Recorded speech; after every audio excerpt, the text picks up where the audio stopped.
Yep,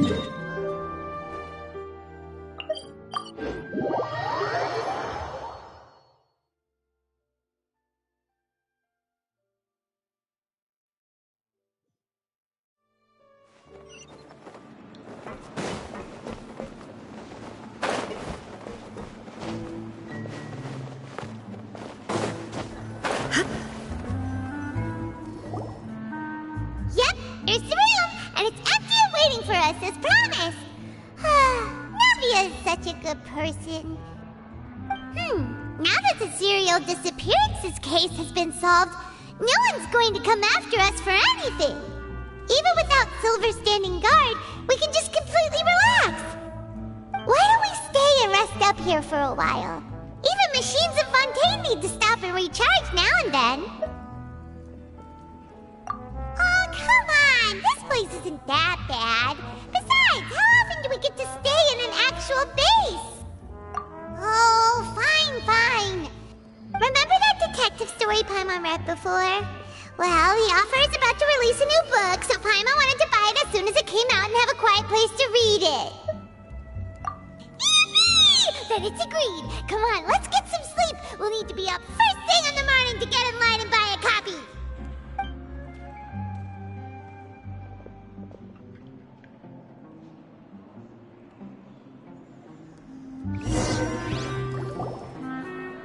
Paimon didn't expect that style at all.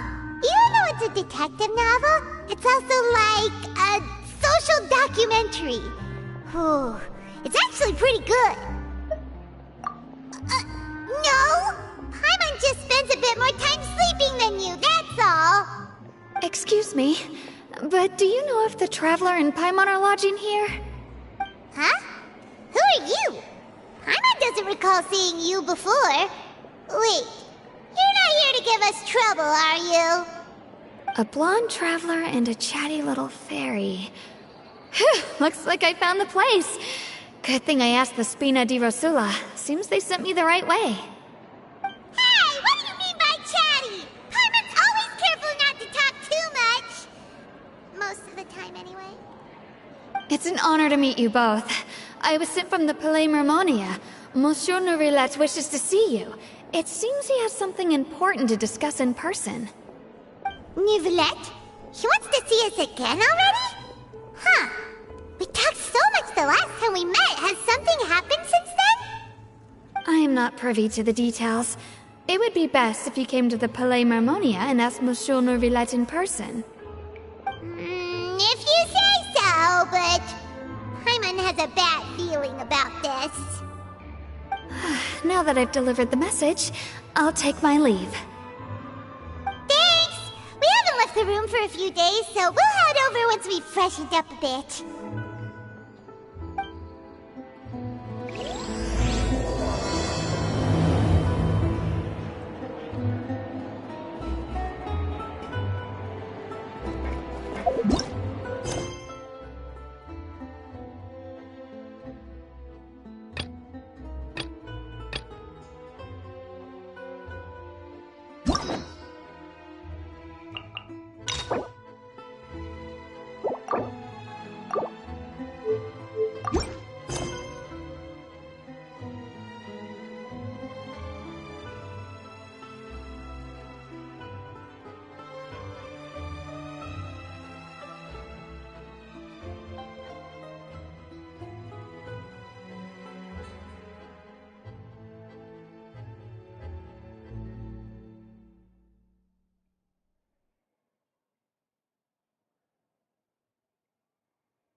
Mr. Magician!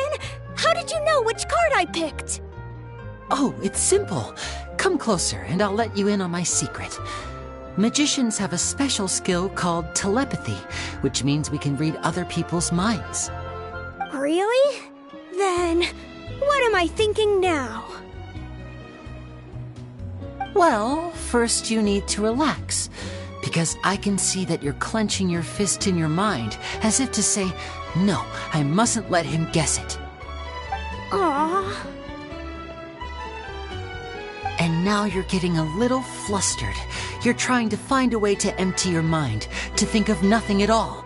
But the more you try to hide a secret, the easier it'll come out. You snuck out from home today, didn't you? You told your family a little lie so you could come out and play. Now, that's not a good habit. You can tell? Oh boy, you really can read my mind. Of course. Oh, and that's the end of my performance. You should really be heading home. Remember to apologize to your family, all right? They must be worried about you. All right, got it. Bye, Mr. Magician.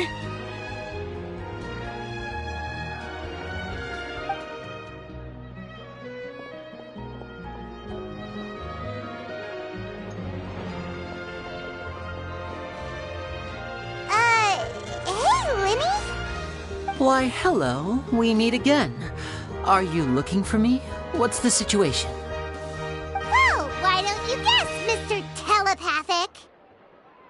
Oh, please. You didn't believe that spiel, did you? The power of telepathy is quite beyond me. I'm sure that child would beg to differ. Seemed like you were right on the money. That was nothing more than a little trickery. I made an educated guess based on his micro-expressions. That, plus the fact that he was the only kid here without his parents, and he looked as guilty as sin. He made it easy for me. You guys, on the other hand, let me guess. Don't tell me you're here for the Phantom Weasel, are you? Wow, got it in one! Is this more of your trickery at work? Wait, really? No trickery this time. It was pure luck. His warning letter's been the talk of the town, so I figured that maybe you were asking around about that. Bingo! I plan on writing a column reporting on the latest news about the Phantom Weasel. So, Lenny, what are your thoughts on this infamous thief's reappearance? To be honest, it makes me angry. Angry? Why? You read his letter, right? The Phantom Weasel claims he's planning something in 3 nights' time at the Opera House. That's the night I'll be performing there. What are the chances? Wait a minute, you don't think he's after you, do you? Well, if he is, then his warning is clearly a direct challenge to me personally. And if he's not, then it's still going to be a huge headache for me. The mere mention of the Weasel's name is enough to scare people off. So once the contents of that letter get out, barely anyone will be showing up to watch my show. But I've been preparing for this for a long time. I'm not about to let him ruin my big day. This leaves me with only one choice. I have to expose the Phantom Weasel's identity before the show begins. Really? So what you're saying is, we might get to see a live duel between a famous magician and an infamous thief? Wow, this has exclusive written all over it. To be honest, I'm not sure if I'll emerge the victor. The Phantom Weasel is a notorious crook, infamous for his inscrutable methods. You're being far too modest, Lenny. I think your magic tricks are even more inscrutable than those of a thief. Thanks for the compliment, though I have to say I don't care much for the comparison. A lot of people liken magicians to thieves because we both have the ability to make things disappear without the person noticing. But there's an important difference that these people overlook. Allow me to demonstrate with a quick magic trick.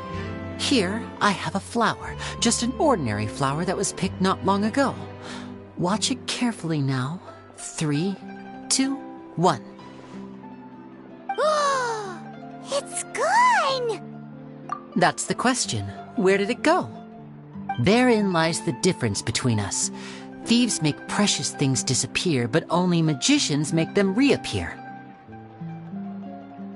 If I could now invite you all to check your clothes, there might be a surprise in there somewhere.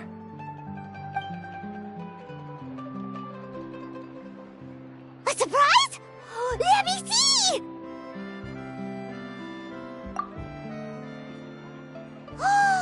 It's right there! But how? You haven't moved this whole time!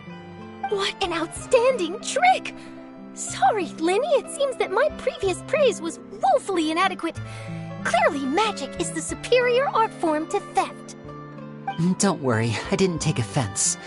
I just wanted to take the opportunity to perhaps change some of the preconceived notions you might have about magicians. Since Caesar's death, a lot of people associate magicians with criminality. It can be quite frustrating. I can imagine. Coming back to your trick just now, might I presume that you are well versed in floral symbolism? For example, magicians often use rainbow roses in their flower-related performances to represent passion and romantic encounters. But you used a Lumidu spell, which, if I'm not mistaken, allude to separations. I'm curious to know if there was any deeper meaning behind this choice? Impressive knowledge. It's no wonder you're such a successful journalist. But I'm afraid I don't know the first thing about floral symbolism. I'm just in the habit of using Lumidu spells in my magic. It sounds like something I should look into, though. I'll buy myself a copy of Fontaine's Floral Language Facts when I have some time. But it'll have to wait until this phantom weasel business is behind us. Well noted. In that case, this brings us to the end of our interview. I, for one, am looking forward to the final showdown between you and the thief. Please feel free to get in touch to update me on any further developments. Otherwise, I will of course see you at your show in 3 days' time, but let's hope the Phantom Weasel is caught by then. If there's nothing else, I'll be off. You've given me lots to work with here, and I've got no time to lose if I want to write that exclusive piece. I'll see you all later.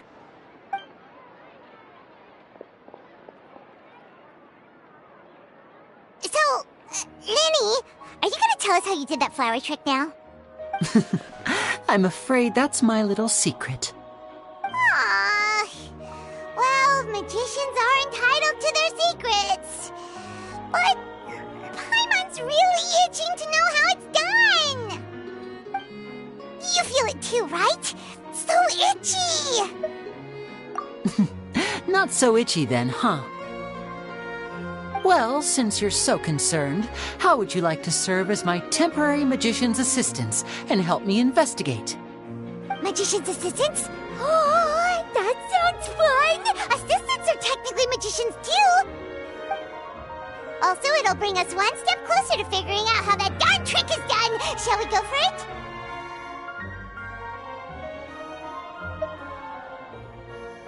The first thing we need to look into is who Caesar really was. If he truly was the Phantom Weasel, that means that the weasel is dead, and whoever wrote this warning letter is just a copycat criminal.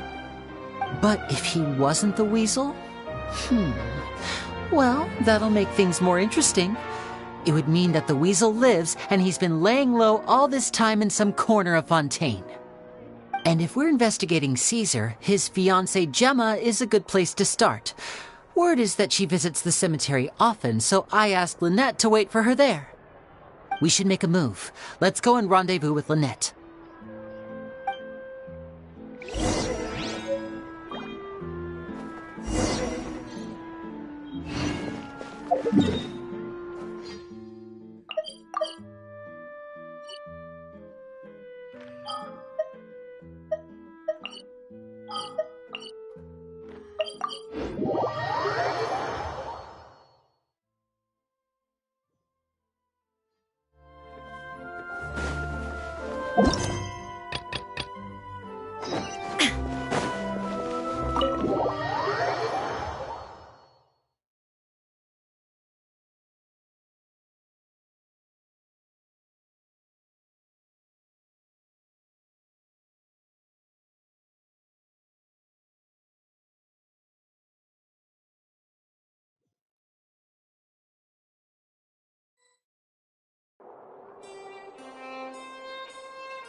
sitting there?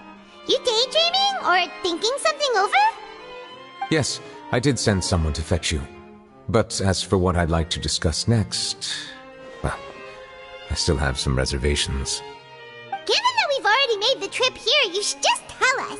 Bet you need us to help you with something, right? I do indeed have something I'd like to ask you to do. However, you should wait until after I tell you the details, then decide for yourselves whether you'd like to help or not. The situation is this. It has come to my attention that the Snezhnayan harbinger known as the Knave wants a diplomatic meeting with you, correct? I heard that she was originally from Fontaine, but for her to suddenly arrive here and abruptly request such a meeting like this, I sincerely advise you to refuse her invitation outright.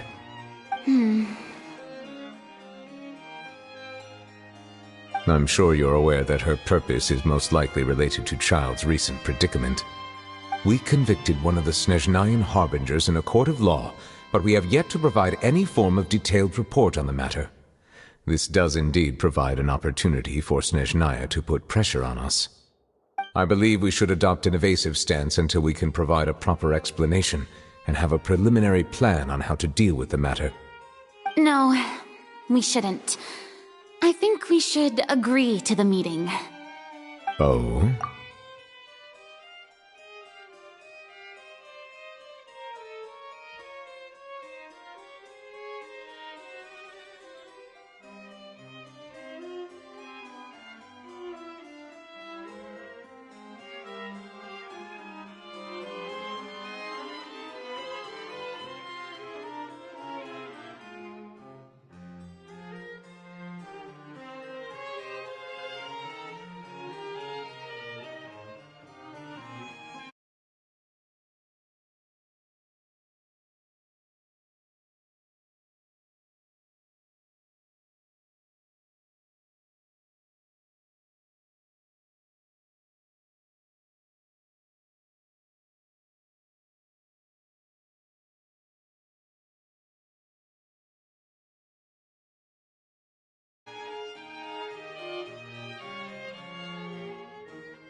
Well, you see, we are the ones that owe an explanation. If we keep putting off the meeting, it could easily result in the problem escalating, right? It's like a fight between two friends. If they don't agree to see each other and talk in person, isn't it possible that the friendship could end entirely? Though diplomatic relations between Fontaine and Snezhnaya could be considered as friendly, it is only superficially so. You wouldn't go so far as to say that our nations are friends, as you did in your example. It was just an analogy. An analogy, okay? Moreover, even if we were to talk in person, if we don't have sufficient information prepared, it is quite possible the result wouldn't be restored relations, but a complete falling out. I don't think we should overthink those possibilities yet. Even if the logic of the divine is not immediately apparent, its wisdom will only be revealed with time. Besides, you'll be at the meeting. If any problems do pop up, you'll have no problem navigating them. I must clarify that interacting and communicating with people outside of court is not my cup of tea. It seems you think too much of me. But more importantly, when did I agree to join the meeting with you? You mean you won't come? No, that won't do. I can't go to the meeting alone. You have to accompany me. I must take you with me.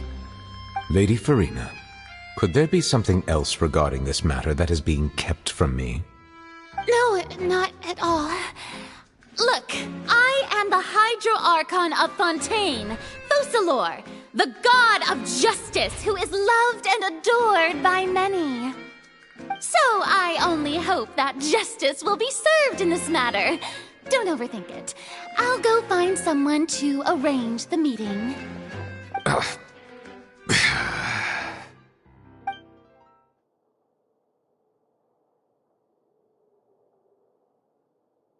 Though it could officially be considered a diplomatic conference, I prefer to see our meeting today as an ordinary tea party.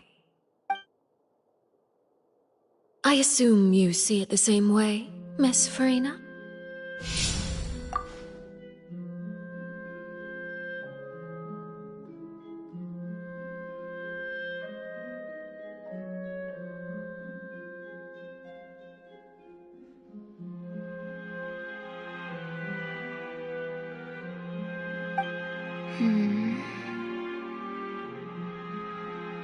Lady Farina?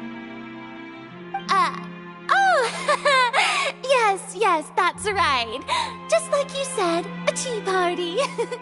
I should thank you for providing the pastries. They look delectable. To make this tea party even more lively, I've invited someone else to join us today. It's a pleasure to meet you, Monsieur Neuvillette. I was born in Fontaine, so naturally, there's no need to introduce the nation's revered Iudex to me. Hello. The pleasure is also mine. First, I would like to thank the two of you. I'm often away on business outside of Fontaine, and I'm told that the children of the House of the Hearth have been well taken care of by you. Oh, I'm not referring to when my children, Linny and Lynette, were falsely accused by you. Please don't misunderstand. The children of the House of the Hearth are often misunderstood, perhaps due to the reputation of the Fatui. There's no getting around that. All I meant to say is that Fontaine has been stable in recent years. The people are well off and the children lead happy, fulfilled lives. That is something truly worth cherishing, and no one wishes to disrupt such peace. Now then, you have come regarding the matter of child, correct? Well, yes. It appears the ever-busy Iudex Neuvillette doesn't wish to waste time with diplomatic pleasantries, and hopes that we can get straight to the point of our talk. Yes, as you surmised, understanding child's situation is indeed one of the goals of this trip. As we are both diplomats from Snezhnaya, as well as Fatui harbingers, Child and I have always been colleagues. Were anything to happen in Fontaine, each of us would serve as the other's attorney to resolve the issue. So now, in my capacity as his attorney, I request that Child be turned over to Snezhnaya. We have a responsibility to cooperate with Fontaine and resolve what has happened to him together. The rules governing attorneys only apply before a trial has concluded. Since a verdict has already been rendered, we see the case as settled. I apologize for being unable to grant your request. An outright refusal. Very well. I respect all the rules of Fontaine's courts, just as I respect you as Chief Justice. Okay, why don't we back up a step? You don't need to transfer Child to us. I only request to enter the fortress of Meripede to see Child and confirm his condition. It's not like you couldn't even manage to fulfill a simple request like that. Right, Miss Farina? About that. The fortress of Meripede has always been completely autonomous. Even we have no authority to interfere there, and diplomatic issues do not suffice as an excuse. However, if you absolutely must confirm the situation of the Harbinger, I have a proposal.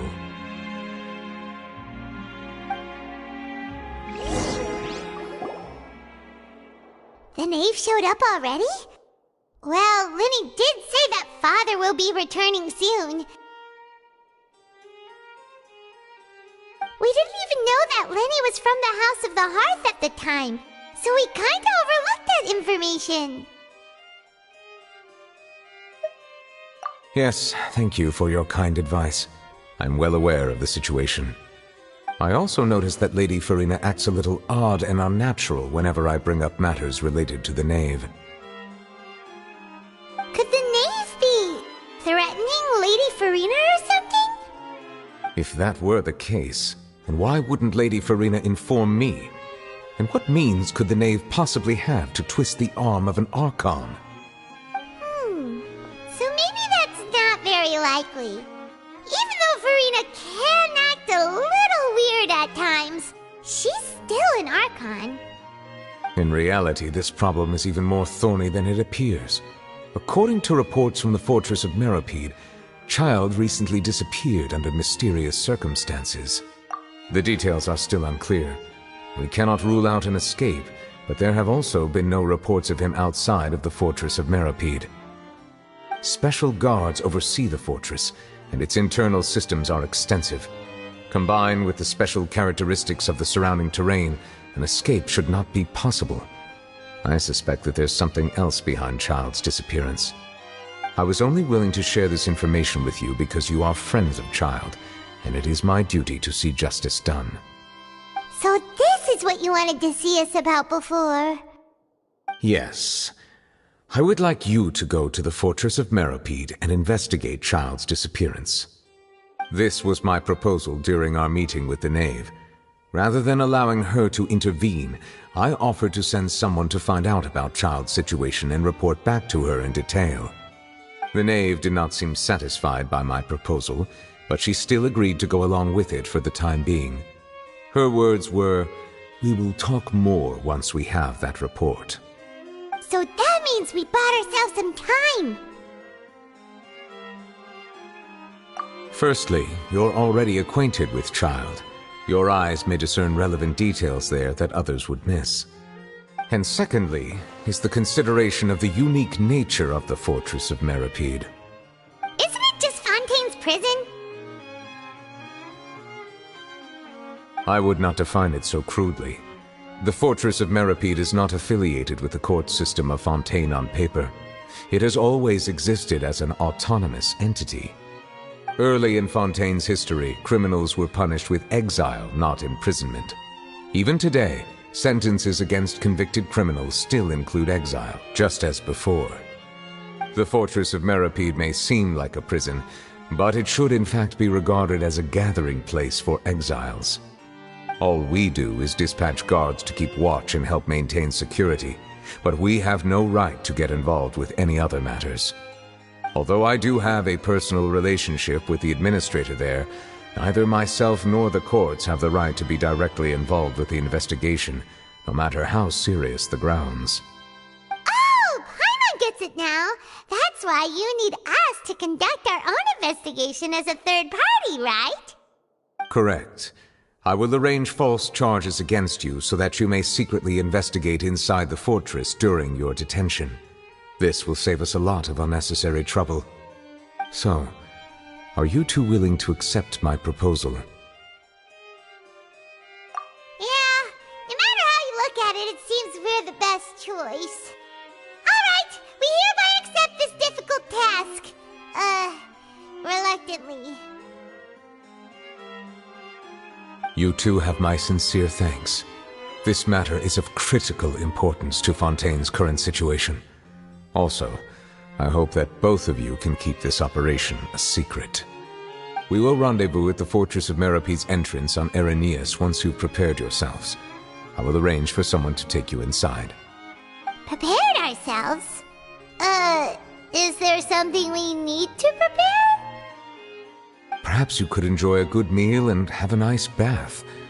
I'm afraid that living conditions inside the fortress are nothing like those on the outside world. Oh, right! Even though we'll be there on trumped-up charges, we'll be in prison for real. On second thought, is it too late to back out? Please do not worry. Since you are sacrificing both your time and quality of life for the sake of delivering this report, you will be compensated according to the highest standards permitted to legal staff, regardless of the outcome. Now that's more like it! Come on, Traveler, let's go eat the best meal we can find! We'll eat so much that we won't need to eat another meal for a whole month! Your treat! Are you leaving now? In that case, please take this cake as a token of my personal gratitude.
cake was pretty good.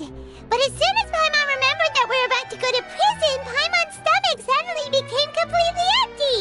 Now that Paimon thinks about it, we've always been super careful ever since we arrived in Fontaine. Just to avoid breaking any strange laws here. But here we are, about to willingly send ourselves off to the fortress of Meropide. Maybe this is what they call fate.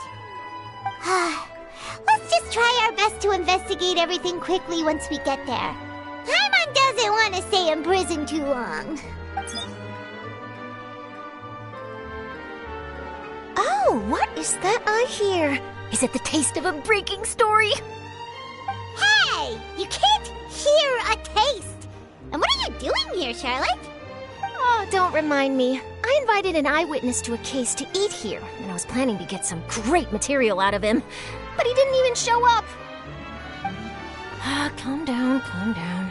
This is nothing new. As a journalist, you should be used to this by now. As long as you can score some juicy tidbits from the Traveler, you might... You know we can still hear you, Charlotte. Never mind. It's nothing. I just heard you mention the Fortress of Meropide. You didn't commit a crime, did you? Please... No way! We would never! We're just going there to... Oh no, Paimon almost forgot that Neuvillette told us to keep it a secret!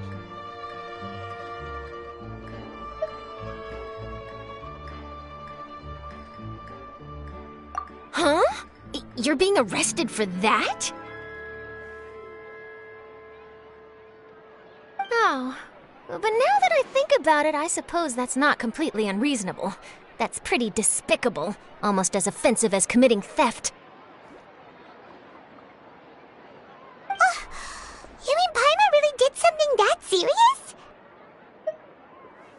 Sorry, Paimon really messed up. Well, in that case, it's nothing particularly newsworthy after all. Oh, how disappointing. Oh, right. There's still a chance. Since you're going to be at the Fortress of Meropide, would you be willing to help me gather some material for a story? About that, Paimon doesn't think we'll have any time. Oh, it's nothing difficult. All you have to do is think of a way to get some time face-to-face with the warden of the fortress. He was awarded the honorary title of Duke in Fontaine. Sounds really cool, huh? Only those who have made significant contributions to the nation have been conferred this title. It's incredibly rare. On top of that, the Fortress of Meropide has never been under the jurisdiction of the courts. Practically nobody, including journalists like me, knows anything about the person in charge there. Oh, if I could write an exclusive article about him, I bet it would sell a boatload of papers. You make it sound easy, but it really depends. Of course, I wouldn't ask you to do it for free, so this meal is on me. Alright, you got a deal. We'll do anything you want. Then it's settled. The food should be here any second, right? Huh? Wait, just how much did you order?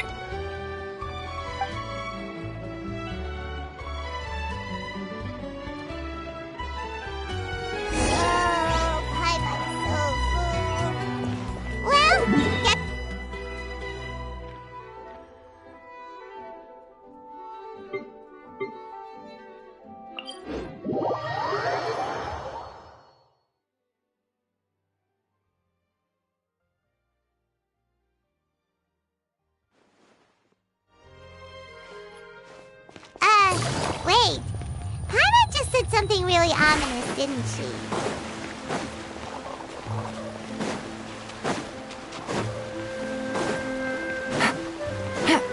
Take it easy.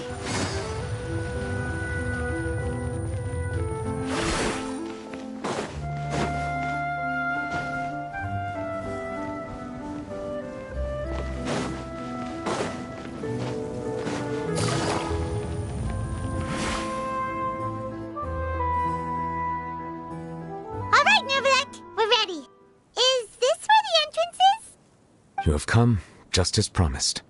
Yes, this is the one and only entrance to the fortress of Meripede from Irenaeus. Careful. You may want to step back a bit.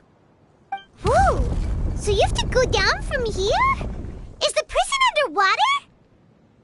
Utilizing both the barrier of the water as well as the fear humans have of the depths, the fortress of Meripede is naturally the perfect place to confine and guard criminals. But do not worry. It is not nearly as frightening inside as you may think. You will see for yourselves once you are down there. Paimon hopes you're right. Don't know about you, but just thinking about being at the bottom of the sea like that gives Paimon the heebie-jeebies. Oh, and there's one more thing. I mentioned that I have had personal dealings with the administrator of the fortress, Wriothesley. He's a very shrewd fellow. Yeah, we heard about him too. He's that Duke, right? Correct. He is the highest-ranking manager of the underwater prison. Even though you are going there to investigate at my behest, it would behoove you to avoid any confrontation with him or any of his subordinates. The Duke rarely ever leaves the fortress of Meripede, but that does not mean he is not privy to all that is happening inside and outside the fortress. He is quiet, but not unaware, so please bear that in mind.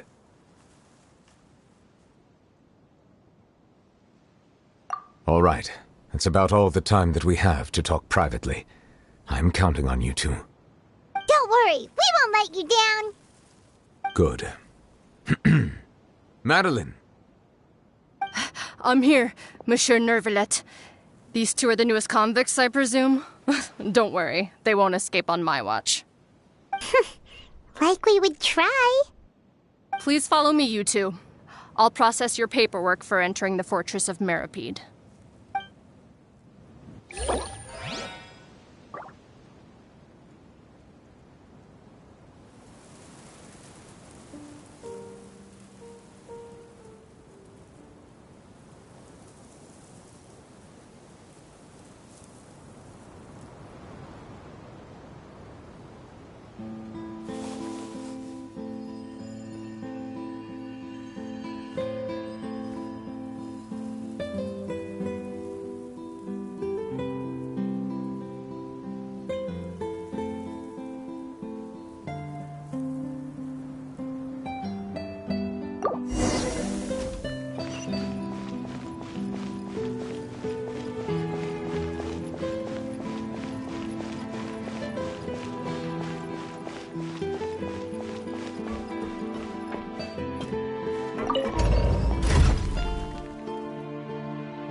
Underwater now?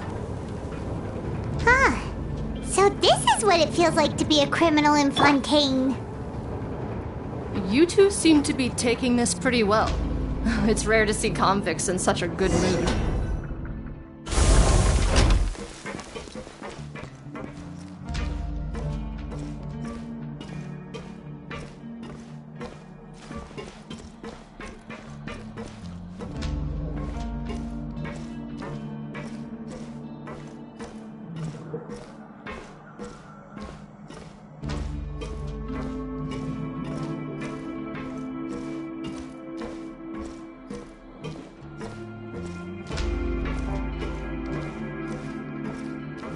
We go!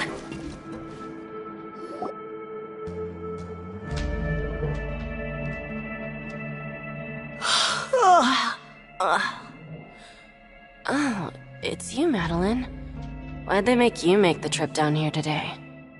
Monsieur Nervalet personally requested I escort these two convicts. I suppose he was concerned others might not be up to the task. Well now, aren't you the lucky one? Must be nice to be on good terms with the big shots like the Chief Justice. The only people I get to see every day are the new inmates. Well, have you tried service with a smile? Who knows, it might help your professional reputation. Yeah, right. As if. Every criminal comes through here looking miserable. How can I smile with such a toxic work environment? And even if I did smile at them, The convicts would probably just think that I'm some freak getting some kind of twisted enjoyment from their pain. Oh, she's got a point. Well, I've finished transferring you. You two will register here, and Marette will guide you through the remaining procedures. Yep, I'll take it from here. You head on back to that bright and sunny world above.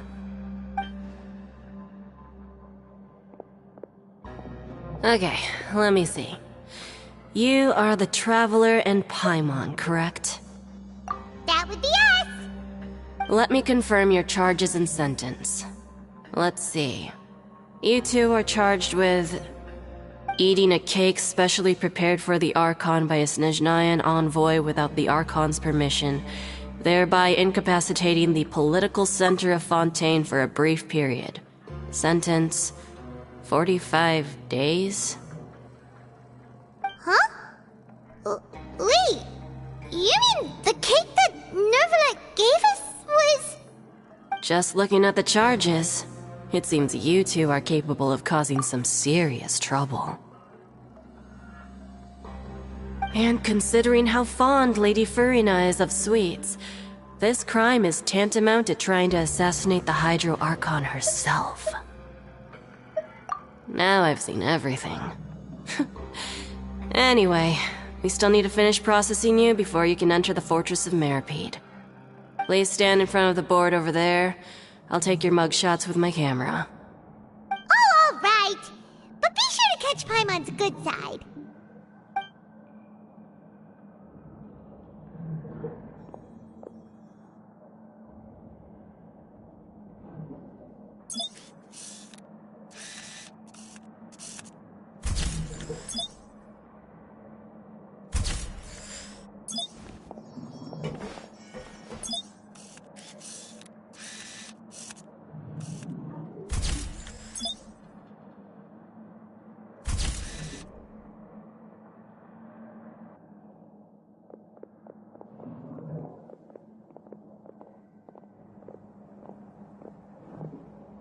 And we're done. Thank you for your cooperation. Next, someone will be along to guide you inside the fortress. Please be sure to cherish this opportunity for rebirth.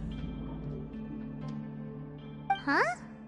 Rebirth? Isn't that a little much? We're only gonna be here for 45 days!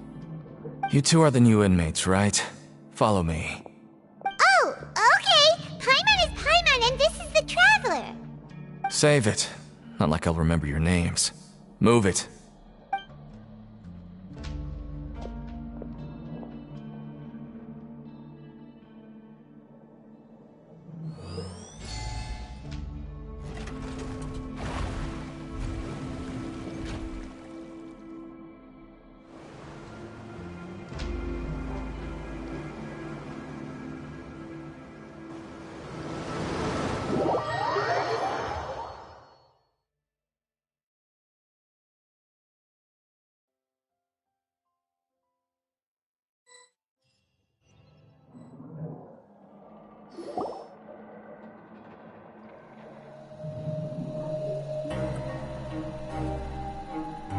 So, are you one of the guards here? Is there anything we should be careful of while we're here?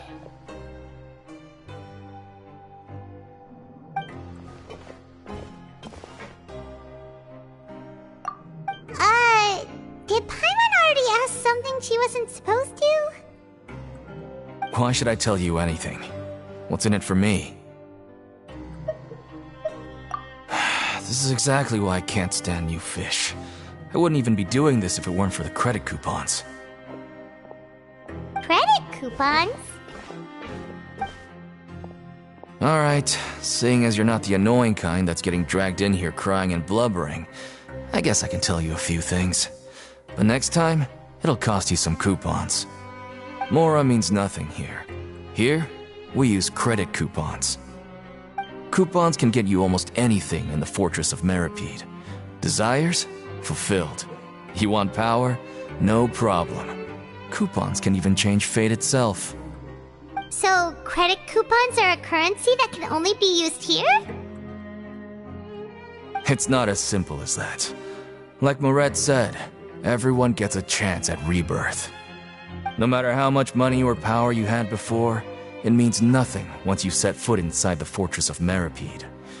You have to start over and earn your coupons.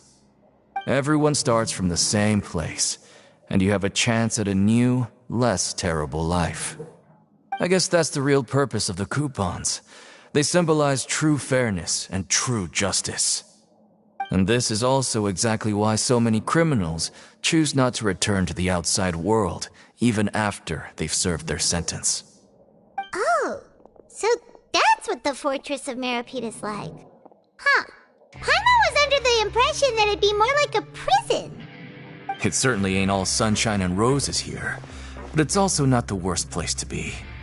You'd better take a good look at the scenery now. It'll be the last chance you get for a while. After being away from the sunlight for so long, even the terrifying depths of the sea start to feel like home. It just stops feeling oppressive, you know? Oh, I'm actually an inmate like you two. Welcoming newcomers is a job I've picked up to earn some extra coupons.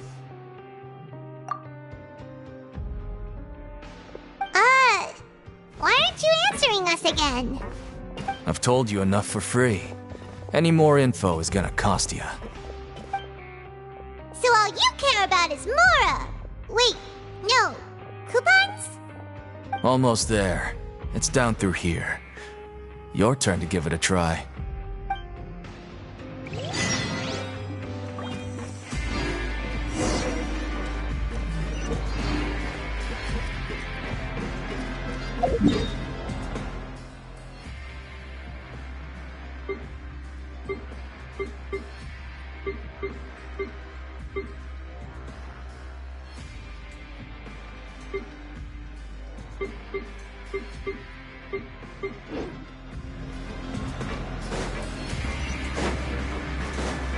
Adventure time!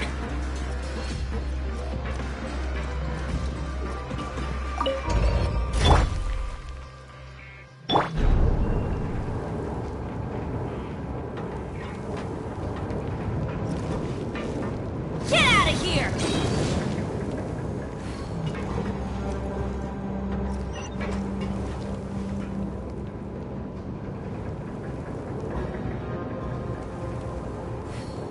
So, we're going even deeper now? Just how deep down are we? It's like a metaphor for your previous life, isn't it? Our lives weren't that bad.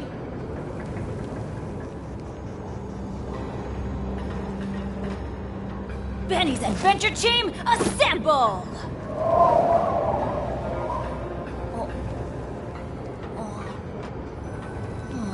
Or not.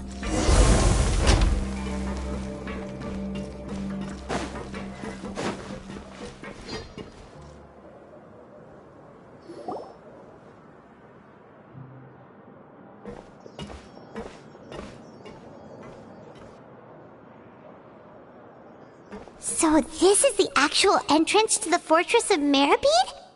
Huh. It looks like there are other new arrivals, too. Oh, they sure don't look happy.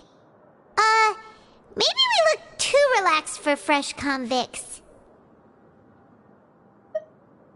Oh, right. We're on someone else's territory now. We need to think of a good way to act like criminals to get by. If we're discovered, even Neuvillette might not be able to rescue us. Hey! Don't scare Paimon! Oh, Paimon's not ready for all this! Look, I don't really know you, and I have no idea what kind of crime you committed, but... You wouldn't have happened to anger someone important, did you? Someone important? Paimon doesn't think so. Wait, why are you suddenly trying to talk to us now? Now's not the time to worry about that. Anyway, it's over there, so... You just go on over there by yourselves. I've done my job, so... Good luck. What was that all about? Wait a second. Are there usually so many garter mechs around here? They're already onto Prisoners numbers 7459 and 7560. Welcome. Oh, no need to be anxious. These Gardamex aren't here to attack you. In fact, they're here as your honor guard. When I heard that you were friends of Monsieur Neuvillette, I had the Gardamex come and wait in formation. Wait! You know about our connection with Neuvillette? The seafloor isn't as cut off from the world as you might imagine. However, I'm afraid that I know nothing more than that you are friends of the Udex. And as you can see, committing a crime means being sentenced here, even if you're friends with the Chief Justice. Quite fair. The Duke! Greetings, Your Grace. Lovely weather today, isn't it?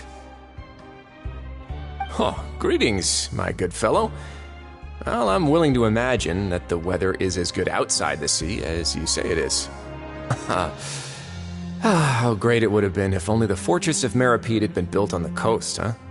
It would have been so convenient to enjoy a nice chat in the sunshine. My profuse apologies. I just got so nervous when I saw you, So this is the Duke. He sure looks a lot younger than Paimon imagined. The Traveler and Paimon, correct? Mr. Deacon here was responsible for your welcome. I trust you were satisfied with his guidance?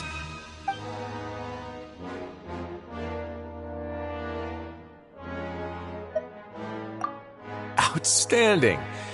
Well, Deacon, I recall we discussed fate during our last work meeting, I believe that fate will reward all those who take every aspect of their work in life seriously. When you return to your bunk, you'll find the guards have issued some extra credit coupons to you. Oh, thank you. Thank you, Your Grace. Oh, and you too. I can't believe you gave me such praise. If you need anything in the future, anything, please, come find me anytime. No credit coupons necessary. Well, I believe that concludes the introductions. We've already taken enough time here. Deacon, if you would. Yes, Your Grace. I'll take my leave now.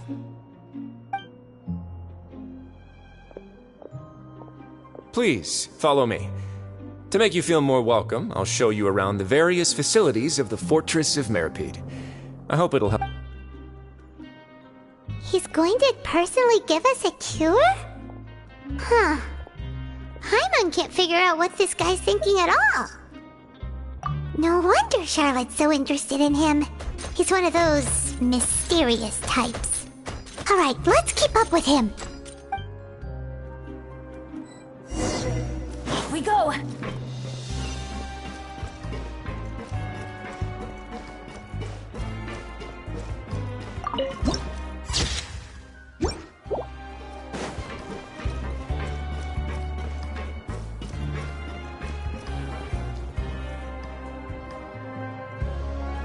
There's no need to be so reserved. The label of criminal is nothing but one of many identities, and being criminally inclined here at the Fortress is just one of many ways to survive. Is it really okay for the warden to think like that? We're real criminals, you know. What if we're too difficult to handle? Well, then maybe you'll be able to carve out a name and a place for yourselves in this underwater world, But before you go in swinging, please remember that in the Fortress of Meripede, it's better to not cause trouble for yourself or for the guards. Now, we've arrived at a very important place, the Coupon Cafeteria. You can come here and claim one welfare meal each day. Welfare meal? You mean it doesn't cost anything? That's right. Criminals are essential to Fortress operations, so we must guarantee that they at least have the basic means to survive. But that's not how it was. Back in the day, it cost your reward coupons just to get a cup of water here. For fish like you who just arrived with nothing, you'd have to go to work hungry until you earned enough coupons to eat. It was only after His Grace became the administrator that we got the free meal rule. Now everyone gets a square meal every day, even no-good slackers who've never picked up a wrench in their whole lives. Nobody In the Fortress of Meripede, credit coupons are the only currency, and everything must be purchased. In some sense, you could say using the coupons is a form of trade. But trade is always conducted by people. So if we want trade here to prosper, we need everyone to work hard and live their lives. If nobody could even afford a meal, then the whole fortress would be up in arms. And that would only make things more difficult for me. So, rather than saying that we're giving everyone a free meal here, you should say that everyone's hard work has improved the living conditions in the Fortress of Meripede. Your Grace's reasoning is correct, but what I said is also true. Whatever the case, hard work is rewarded here. You'd be hard-pressed to find anywhere else as fair and reasonable. Right! Paimon sees your point. By that logic, this place doesn't seem so bad after all. Oh, wait, no. We shouldn't drop our guard so quickly. But it seems the inmates really respect the Duke because of his attitude, right? We should still try to verify the truth with our own eyes. Let's continue this way.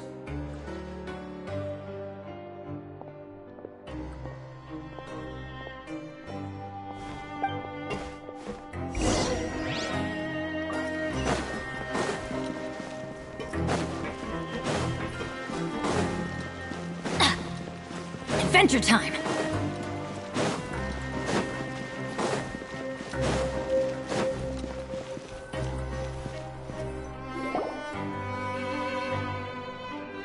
This place is known as the Pancration Ring.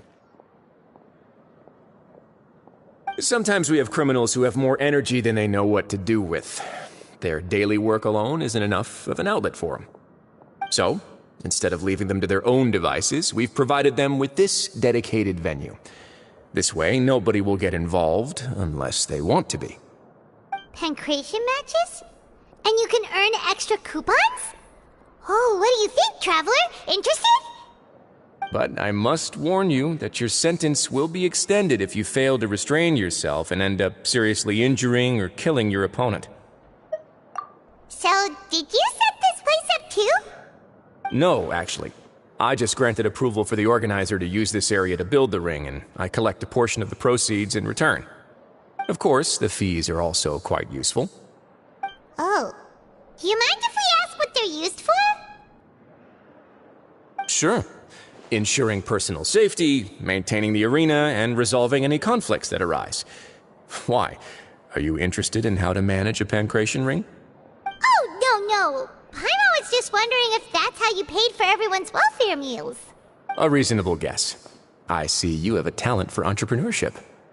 Oh, you hear that? Paimon has a talent! So we can start a business here? That is something you can discuss between yourselves later. Let's move on for now.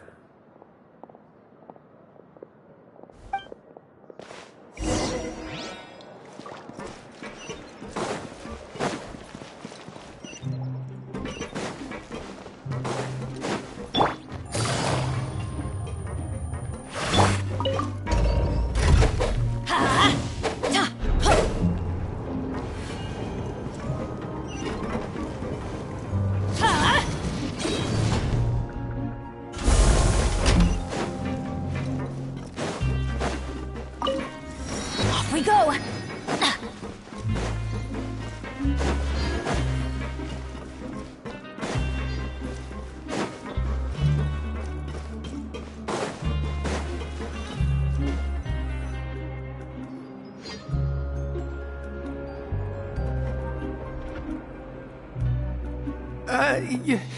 Your Grace. Good morning. I mean, good afternoon. No, wait, what time is it again?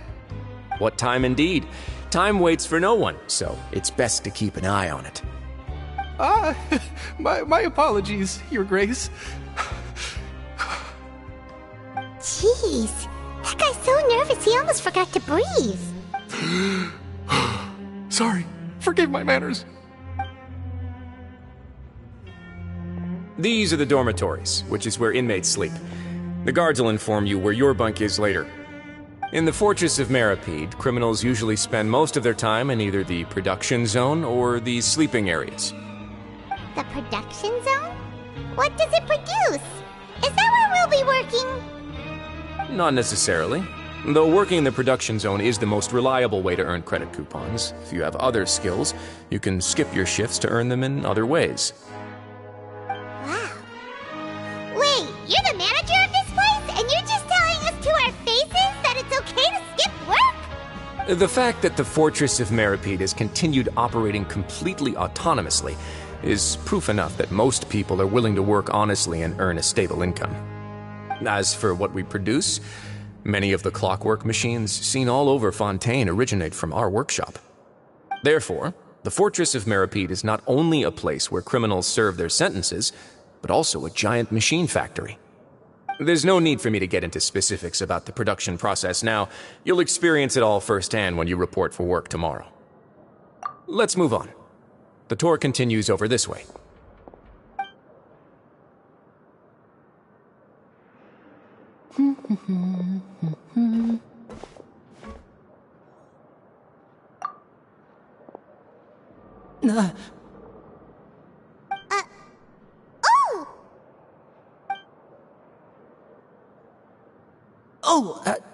You really scared me there. I didn't expect to see you here, Your Grace. I thought maybe I was so tired from work that I was starting to see things. The only thing you should be seeing is the work in front of you. Stay focused and keep up the pace. Oh? Is something the matter? It's nothing. Paimon's just worried about how hard we'll have to work tomorrow.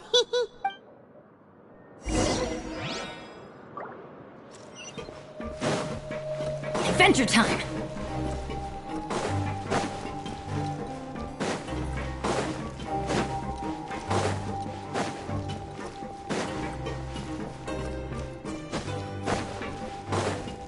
Off we go!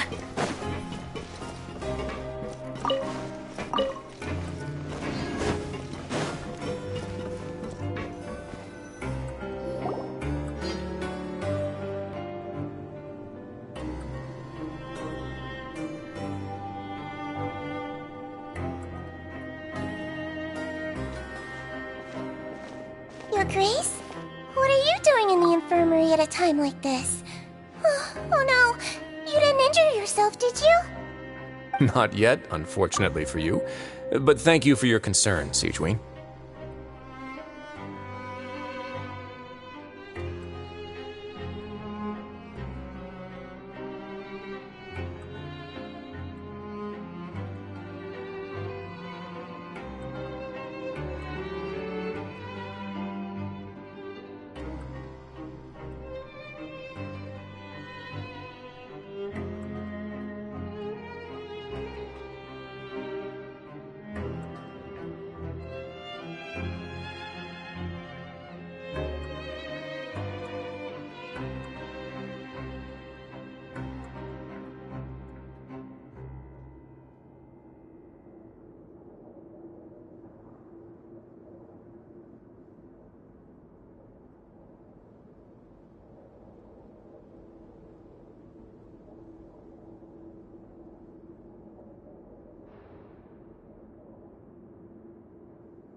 Then you must be here for those two. Allow me to introduce you. This is the infirmary, and Sigewinne here is the Fortress of Meripede's head nurse. Hello, new faces. They call me the head nurse, but I actually handle all the nurse-related work all by myself down here. Since you seem to have some rare downtime with no patients, perhaps you could find the time to join us for dinner? Oh, then these two must be some important convicts. Sure, I'll join the welcome party. Thank you. Your presence will be the pièce de résistance for today's tour. Oh, so the tour part is over now? I believe I've already covered the primary aspects of life here in the fortress. As for your work, there'll be someone else to guide you through the details. Is there anything else? I seldom conduct tours, so why don't you just ask if you have any questions? Well, this is our first time here. Paimon's not sure what to ask. Then let's head back to the coupon cafeteria. Maybe a meal will help you think up some questions. You should at least try to be excited. Our free meals are actually pretty good here.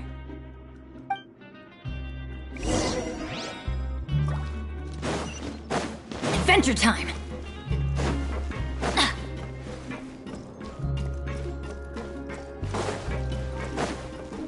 Off we go!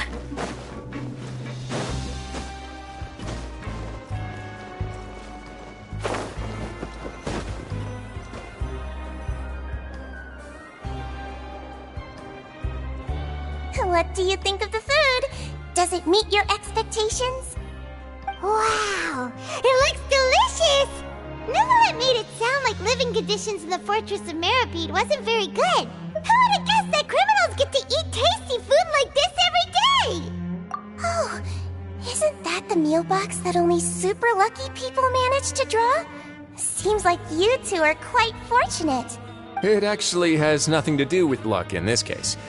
I had a word with Walsey, so you didn't have to draw lots like everyone else. Oh, you mean the meals are random?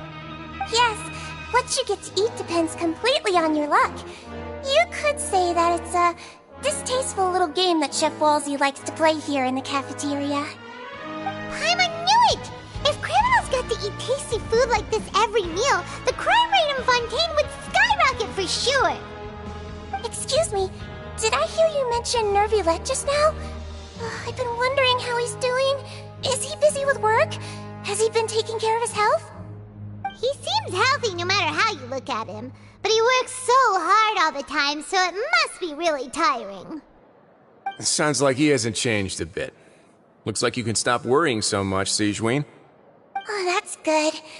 But I still feel like it's been too long since I've heard any news about him. No news is good news.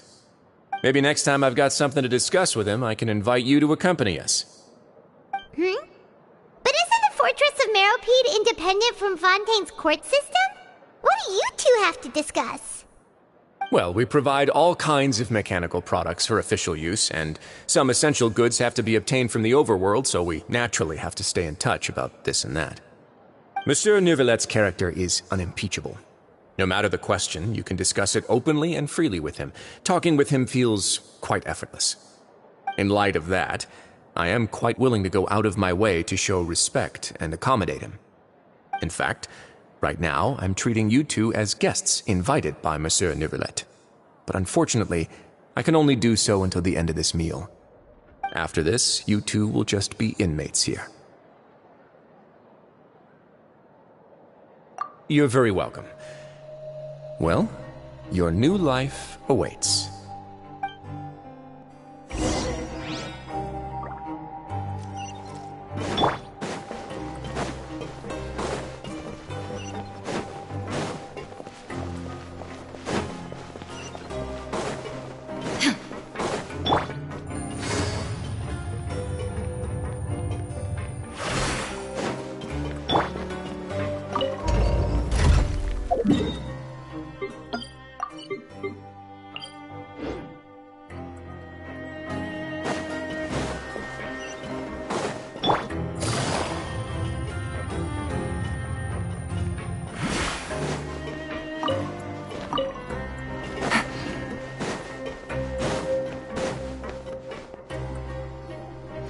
Traveler and Paimon, right? Listen up. As new inmates, the only thing you need to worry about is what to do and when to do it. Don't make any extra trouble for yourself. Your bunks are right over there. Follow me.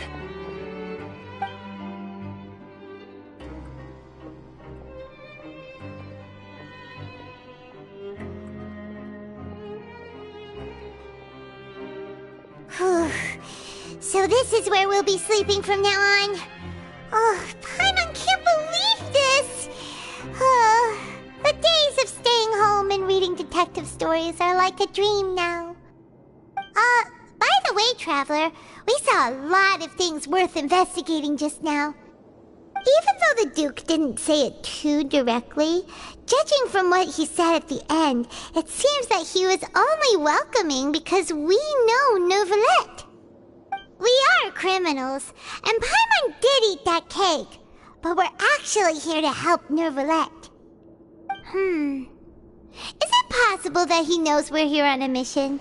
Or is Paimon overthinking things? Yeah, Paimon thinks so too. He probably knew why we came here from the very beginning and intentionally wanted to send us a message. Maybe something like, "Hey, I have my eyes on you, so don't try anything funny." Yeah, you're right.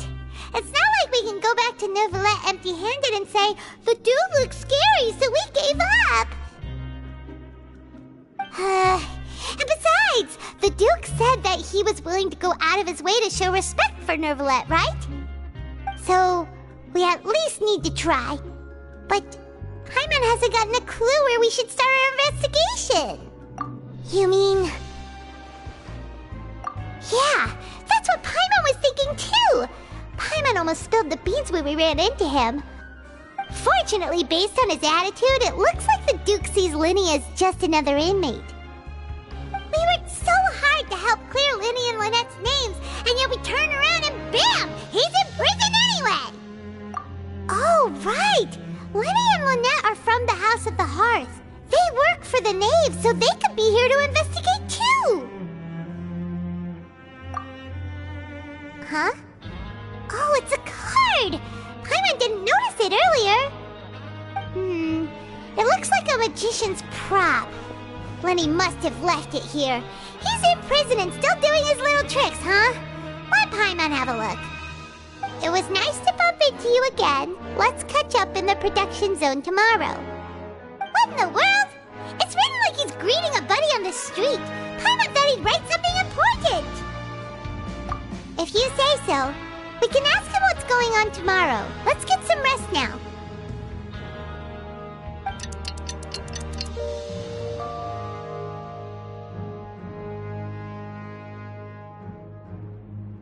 Hey, you're finally awake! Well, it's Paimon's first day as a prisoner. Last night, Paimon dreamed about getting interrogated by the guards until Paimon told them everything, and then Paimon woke up. Hey, come on! It's just a dream, okay? Paimon wouldn't really squeal. Maybe? Hey, lazy bones! What are you still doing here? If you don't want to starve, then get yourselves over to the production zone. Sorry! We're going right away!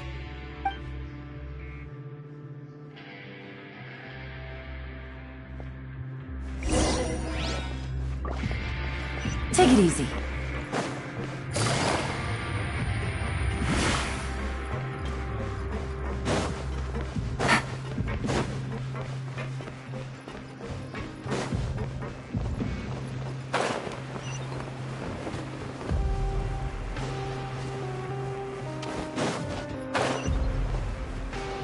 Take it easy.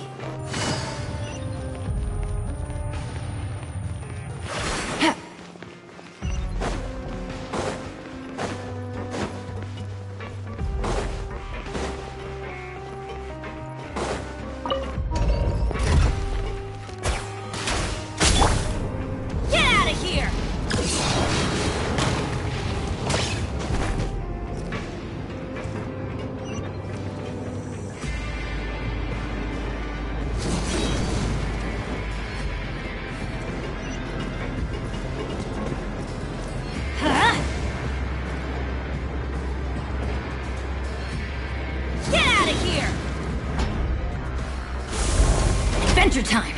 Off we go! Adventure time! Off we go! Adventure time!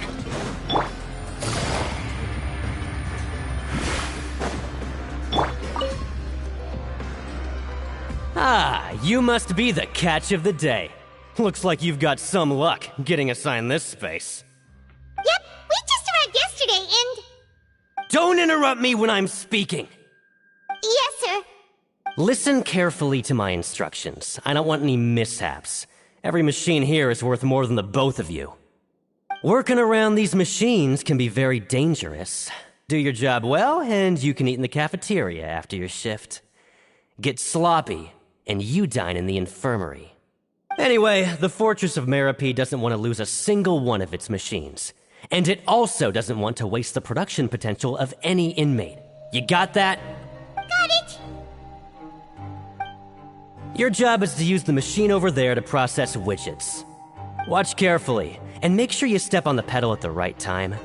If the machine gets jammed, then give it a little maintenance with your fist. Here, take this. Bring me the process widgets, and I'll give you some credit coupons in exchange.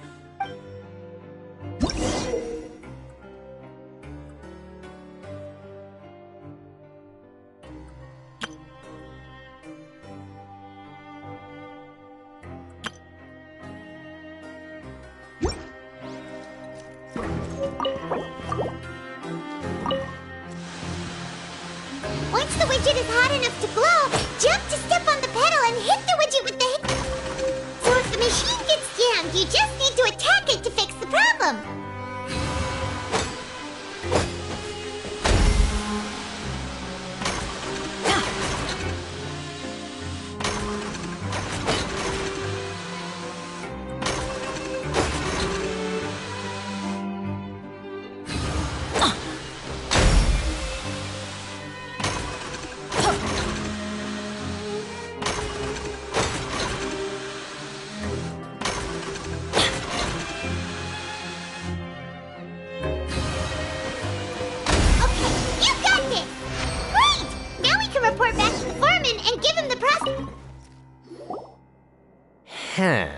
This one is tolerable. Though since the processing is done by machine, the product is all pretty much the same anyway. Alright, I'll pass you for now. And we'll count up how many credit coupons you've earned.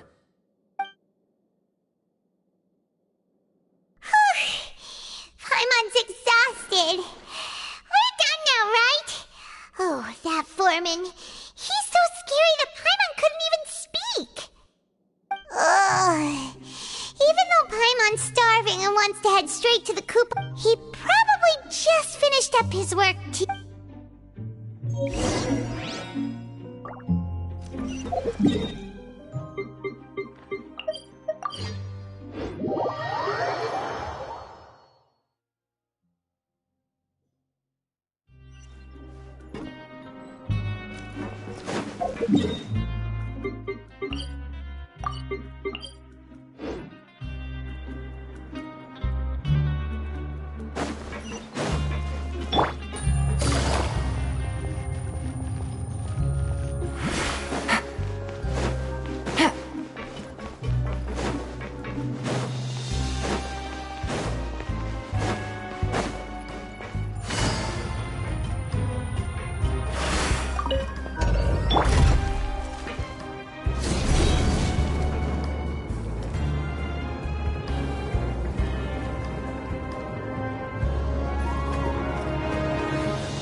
Take it easy.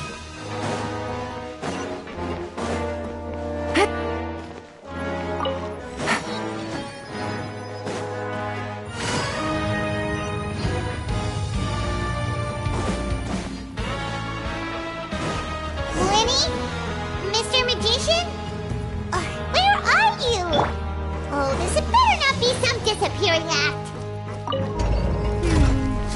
Doesn't seem to be around here. Let's try looking somewhere else.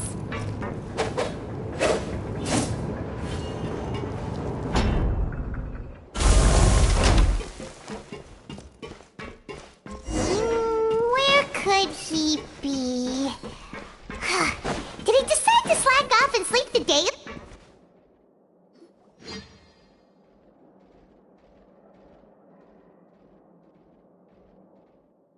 Hey, over here.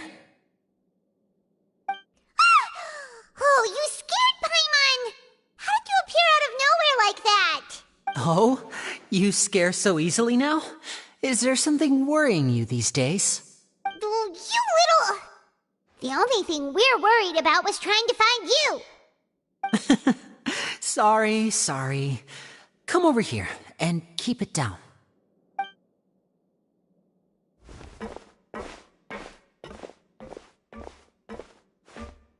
Oh, Lynette! You're here too! You two really are inseparable. That's right. My brother simply can't stand to be away from me.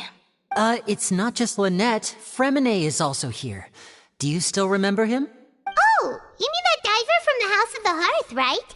Paimon remembers seeing him in the court of Fontaine before. Now hurry up and tell us, how did you end up as criminals this time? We fought so hard at court to prove you were innocent, but now it looks like our incredible court battle was for nothing! anything! Sadly, even the teeniest of things can land you in prison these days. I put together a street performance and used the popularity we gained from the Opera House incident to attract a big crowd. And then? Next, I invited several audience members to participate in the show. And then, with the entire audience watching, their wallet suddenly disappeared. My brother was charged with theft, and I was charged as his accomplice, having assisted him in his crime. It really isn't that bad. The missing wallets are all in the leftmost drawer of the Maison Gardiennage's big filing cabinet. We just need to see how long it takes to discover them. Yep, we should be released then. In terms of the magic trick itself, I think the performance went perfectly. Leave it to Lenny to magic himself into prison. Indeed. Last time I hid my identity from you, I promised that I'd tell you absolutely everything if you were angry about it. So I don't plan on keeping anything from you this time either. At the moment, the House of the Hearth's interests don't conflict with yours at all. We were instructed by the father of our house, the Knave, to come here and conduct an investigation. Told you so, see? As for what we're investigating, perhaps you haven't heard, but the fortress of Meropide hides a secret. Some even say that the entire fortress exists just to protect it. The House of the Hearth has been investigating this for a very long time. But recently, all of our informants, including the ones that had infiltrated the guards, suddenly vanished and have not been heard from since. We believe that this is a direct provocation, and it's the reason why we came here. Father has somehow managed to confirm that Focalors does not have Fontaine's gnosis. Huh? How did she manage to learn information that important? Father has her ways. Many of them are beyond our imagination, and we've never had the chance to see her at work. But we trust her conclusions. It was this information that led us to suspect that Fontaine's gnosis might be in the fortress of Meropide and is related to that secret. So it's all about the gnosis again. Well, that's about it from our side. How about you two? Did Monsieur Nervulette send you here? Bingo! The Knave has been applying a lot of pressure. She wants to know what happened to Child, so we came here to investigate. Traveler, are we allowed to tell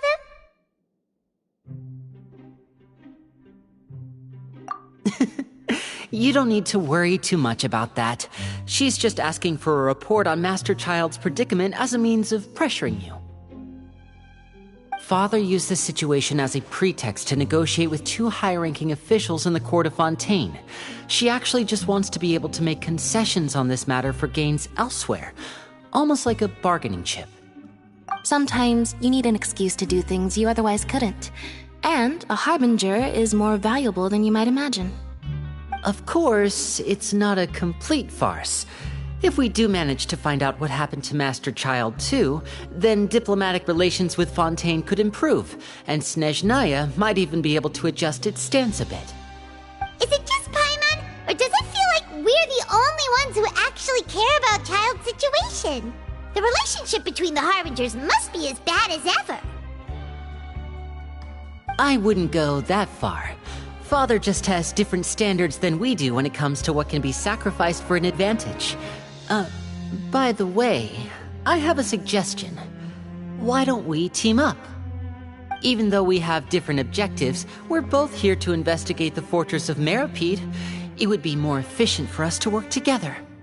As you know, the House of the Hearth has many reasons to seek the Gnosis, but our highest priority remains resolving the prophesized crisis. You can trust us on that.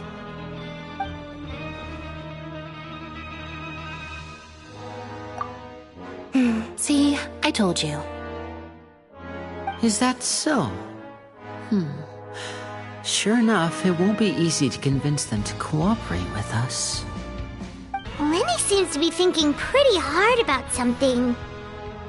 Of course he is. Lenny has been looking forward to a chance to reach an understanding with you ever since last we met.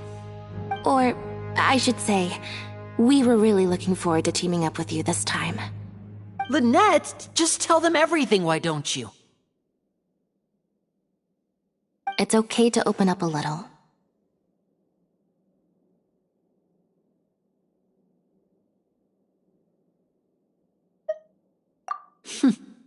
Very prudent of you, and consistent with your behavior since we first met. That's reasonable enough, and I agreed to cooperate on these terms as well. I was prepared for the worst, but you were actually more agreeable than I anticipated. All right then, there's no time to lose. I have some information to share, so listen carefully. Since Lynette and I arrived here, our investigation uncovered the fact that the Fortress of Meropide has a forbidden zone. Most people just clammed up and wouldn't talk, but after asking the right questions, we were able to confirm the existence of the forbidden zone from the guards. You should be aware of that while you're investigating. A forbidden zone? Oh, could that be where the child disappeared to? You're right, we'll definitely keep that in mind. Good. That's the most suspicious thing about the fortress that we know of so far. We have a few other unanswered questions, and we'll be investigating those as quickly as we... Oh, look at the time. You two must be hungry. You should go to the coupon cafeteria and get something to eat. I'll use my cards to get in touch with you again in the future. Oh, that's just what Paimon wanted to hear! Paimon's starving after all that work today. We can talk more about the investigation later. Let's go get some grub!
Oh, he wasn't kidding.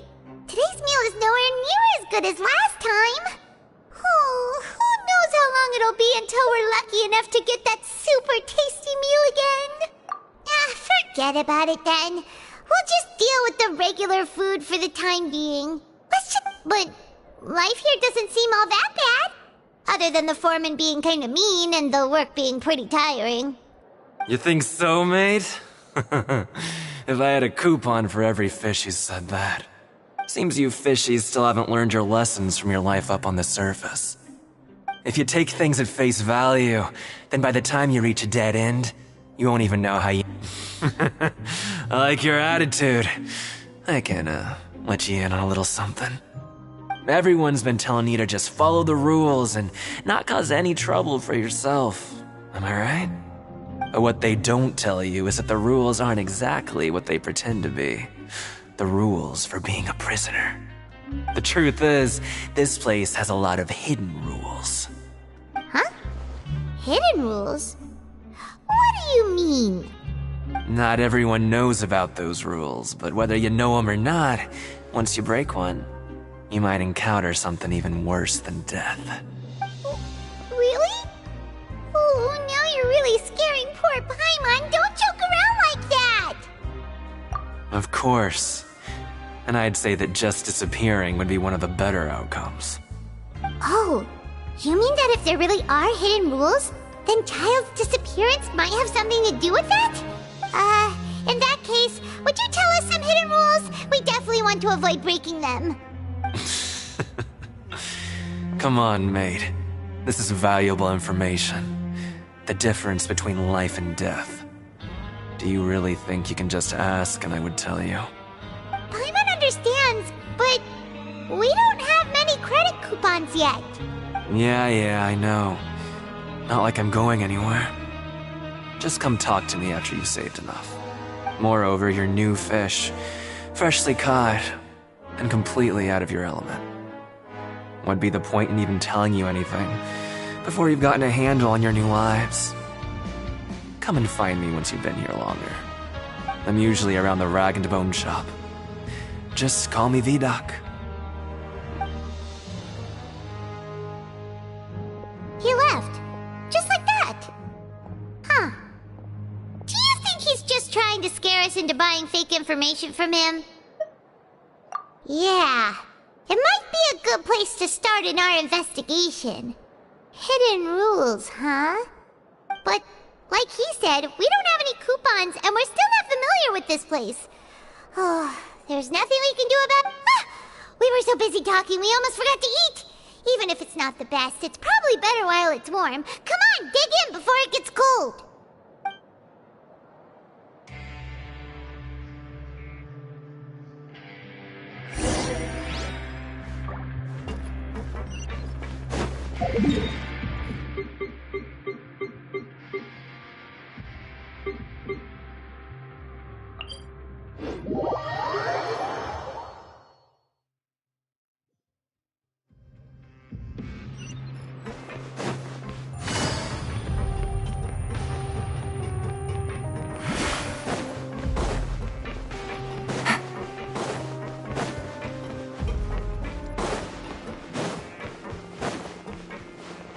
Take it easy.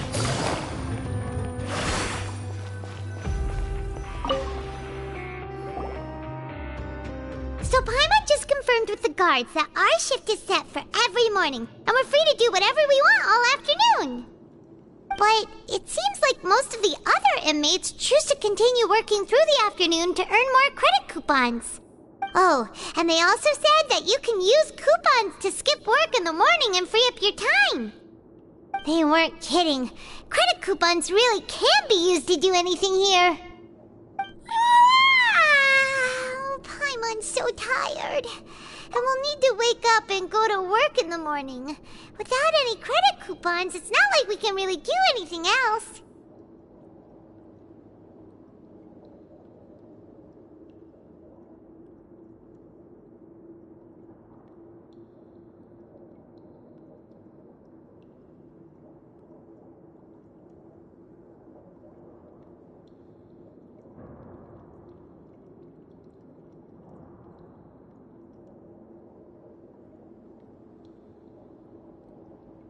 Nighty-night, Traveler.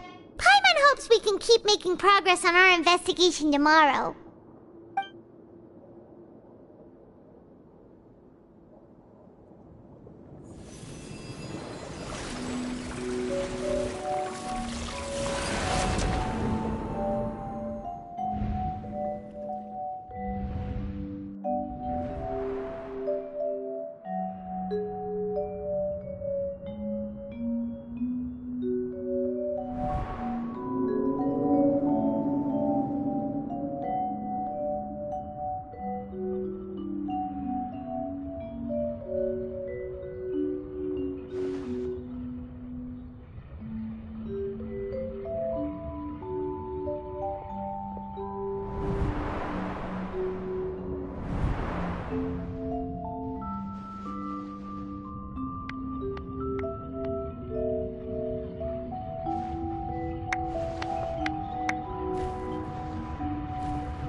You seem to have something on your mind.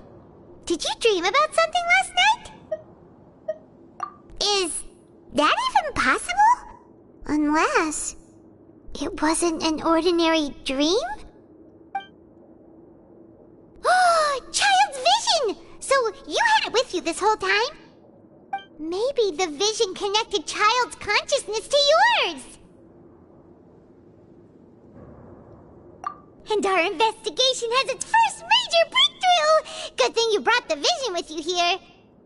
So what did you see in the dream? Do you know where Child went? Huh. Okay. Well, hopefully it'll be a bit more helpful in the future. What's more important now is that it's the start of another new day as prisoners! Let's do our best to earn more credit coupons!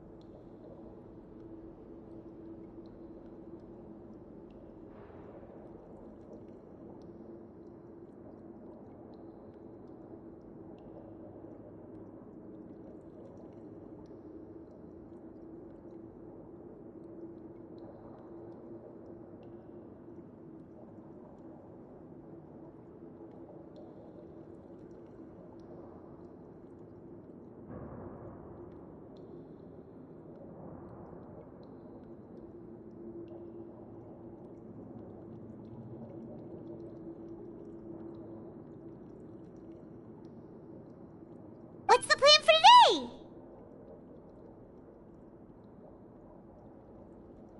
Let's go! It's time to start working.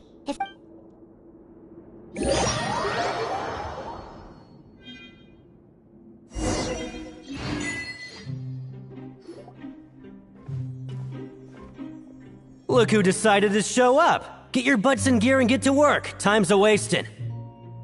Good, here you go. Remember to give me the widget once you've finished processing.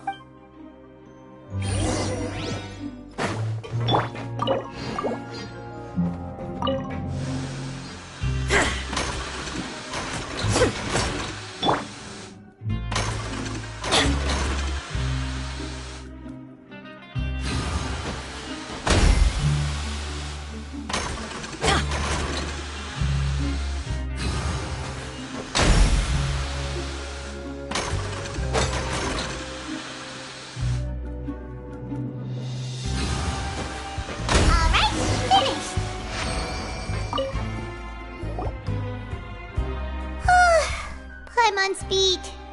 But after so many shifts, it seems we're really getting the hang of it now. Hey there, fellow shift mates. I saw you finished your work, so I thought I'd come over and say hi. Oh, hey there! We've seen you before. Your assigned workspace is really close, isn't it? That's right. The name's Rowan. This past few days, I couldn't help but notice the new faces working nearby. I guess we were destined to meet. I've been working here for almost 15 years. Even the foreman, Grainville, always calls me Chief. Whoa, you've been working here a long time, Chief. If there's anything you'd like to know, just ask me. I know the work here in the production zone better than the back of my hand. All right, Chief. We'll be sure to come to you first. Did you just ask about the rules? Pretty sharp for newcomers. You've already heard about the rules, huh? Who'd you hear it from? Alright. Seeing as I'm the one who came over here, you're already calling me Chief. I guess I can tell you a little. Truth is, you two keep working like this, you might be putting yourselves in danger. Huh? Wait, there's even a rule about that? What would have happened if you never told us about this? Well, it's usually not that easy to break one on accident. The conditions of the hidden rules are usually pretty specific. But once you do break one, bad things happen. If you work continuously in the production zone for 3 days, and if all you do besides eating and sleeping is just work, then something bad will happen during lunch on the 3rd day. Huh? Like what? Oh, don't scare Paimon! If I knew that, then I wouldn't be standing here talking to you, now would I? You mean, even you have never tried working 3 days like that before? There's actually a legend about this rule. They say that there was a worker who worked way harder than me. He was both efficient and eager on the job, and most other workers couldn't hold a candle to him. One time, he tried to test his limits and worked as long as he could. Then during lunch on the third day, he disappeared into thin air, as if he'd evaporated. Later, some people went and asked some of his past friends about him, but they said, never heard of the guy. What the? How could that happen? Unfortunately, we were assigned different production zones. I never saw for myself what he looked like. Wait, are you thinking that it was... Huh? Oh? You... Listen, kid. This ain't the kind of thing you should be curious about. Let me tell you, you're better off forgetting about it and looking after yourself. Now I can't... Yeah, I agree with Chief here. Do you really want to try? Alright, if you insist.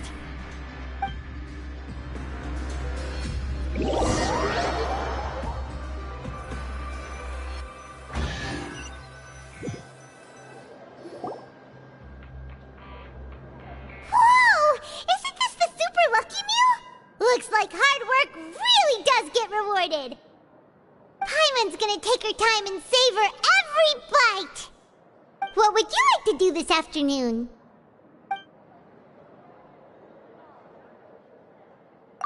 But Paimon really hopes the foreman will be in a better mood today.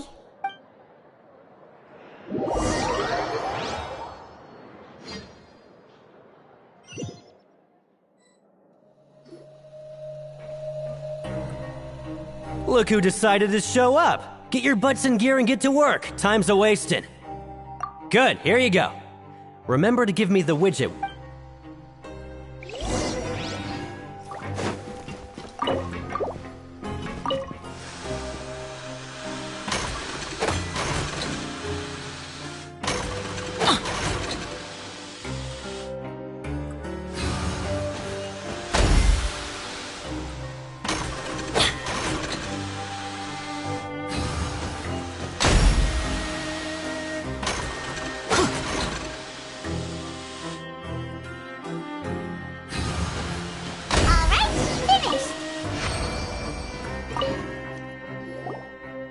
Let me have a look.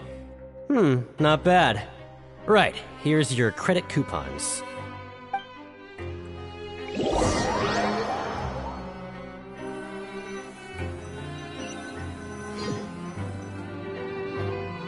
Aw, looks like we won't get a chance to sleep in as long as we're here.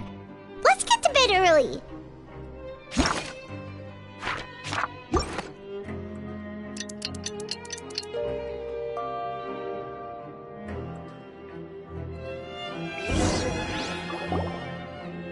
Oh, Paimon doesn't want to get up.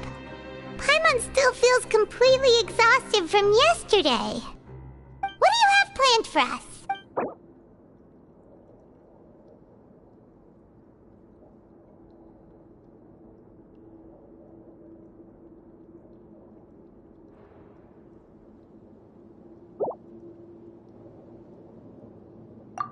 Right, we just need to keep at it.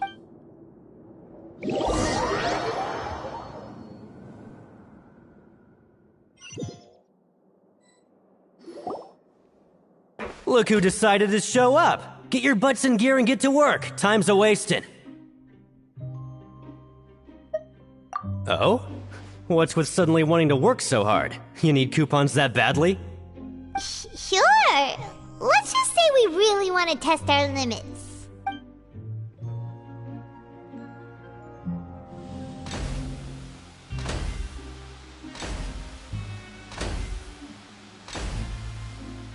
Nice!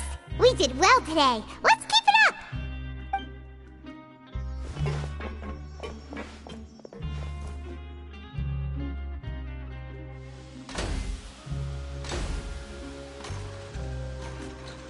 Ooh, Paimon's had it. Who knew that processing these widgets would be so tiring?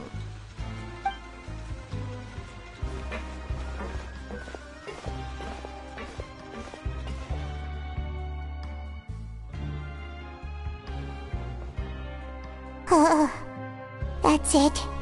Paimon doesn't even have the energy to talk anymore. Is it time?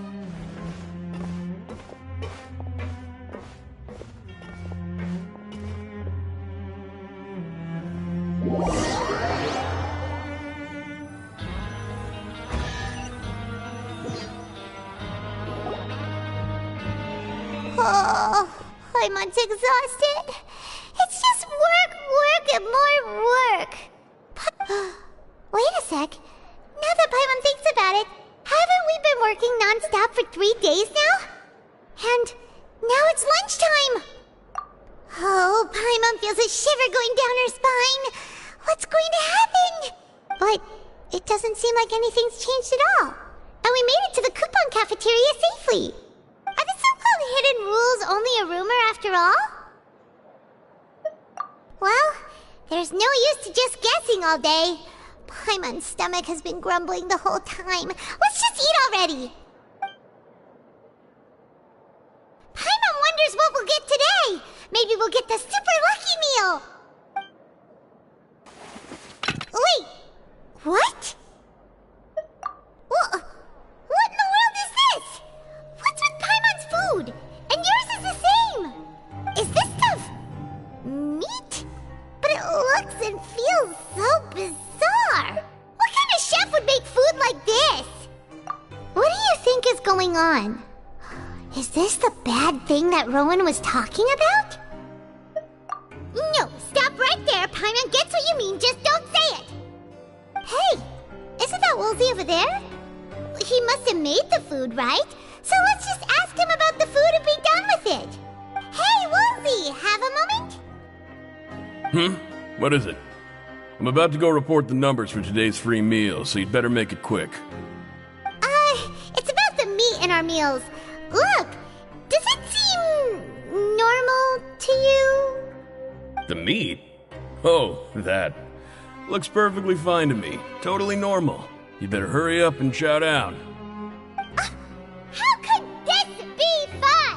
Hey, don't leave! You barely even looked at it! Hey! Ugh, what should we do now? Woolsey wouldn't even give us the time of day.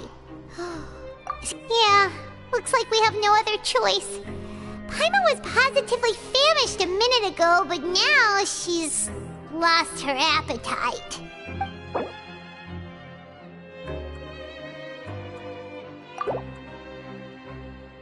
What would you like to do this afternoon?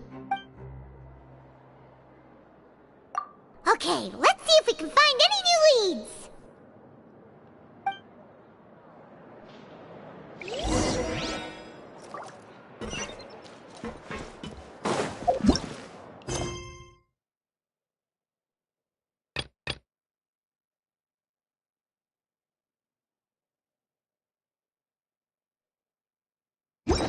Off we go!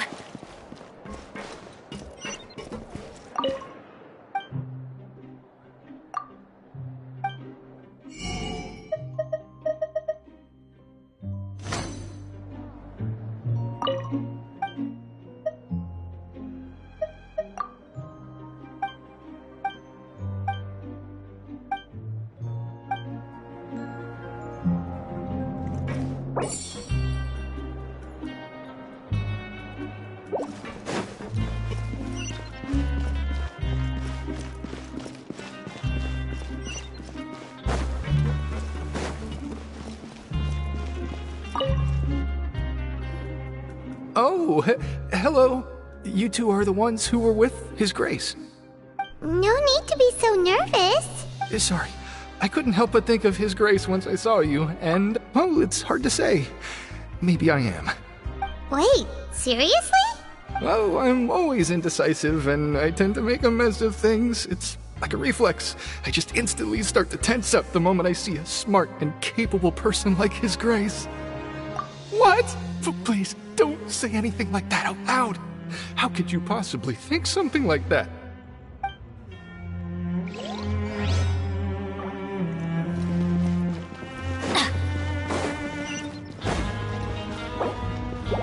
Off we go!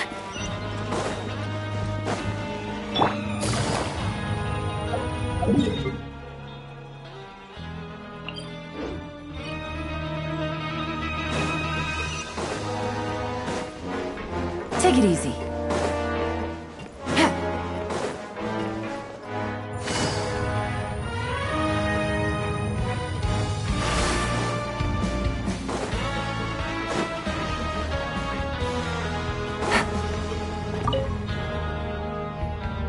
Huh? Chief? I was injured a bit just now. Nothing major, I think I just pulled something. A little mishap. Huh. Paimon wouldn't have thought someone as experienced as the Chief would still get hurt on the job. I just knew you would say that. This is pretty embarrassing. Where's Siegeween when you need her anyway? The one time I need to make a quick trip to the infirmary. Oh, you mean she wasn't in the infirmary? Yeah. The rumors say that there's never anybody in the infirmary in the half hour before lunch, and nobody knows where Siegeween gets off to.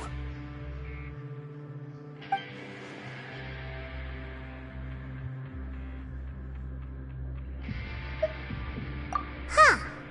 That's actually really strange. Siegeween's always super dedicated to her work. Where else would she possibly go? Forget it. I can take care of a small sprain like this on my own anyway.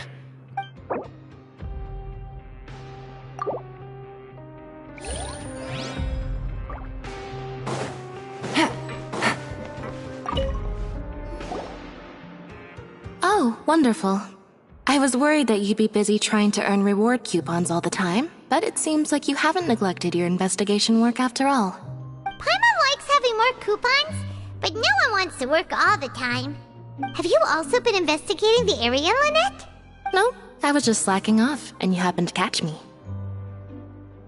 My brother is still obsessed with anything remotely related to the Forbidden Zone. But knowing him, it won't be long before we get more leads. Oh, before I forget, this is for you. Huh? Credit coupons? Why are you giving us these? I've been here longer than you. Coupons aren't a resource in particularly short supply. What is in short supply are interesting people to talk with. Aw, that's so nice of you, Lynette. We'll be sure to make good use of these coupons then. Thanks a bunch!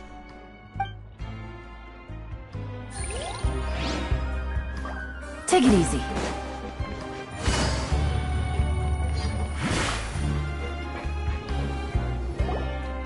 Hey, look! There's something here! Looks like a research notebook. That suspicious guy peeking into the infirmary just now. Are they a fan of Siegeween? He must have dropped this. Look, the Melusine perceive the world very differently from humans. As a result, their sense of aesthetics and beauty is also very different from that of humans. Whoa, this all sounds pretty serious. He sure did his homework. And as for the notebook, let's take it.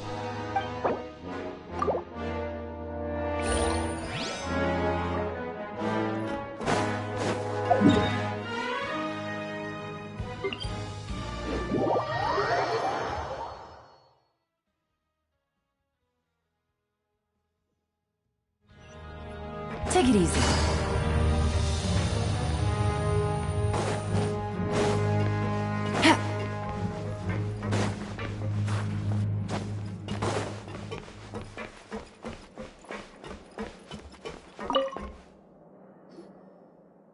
Hey, it's the Traveler and Paimon.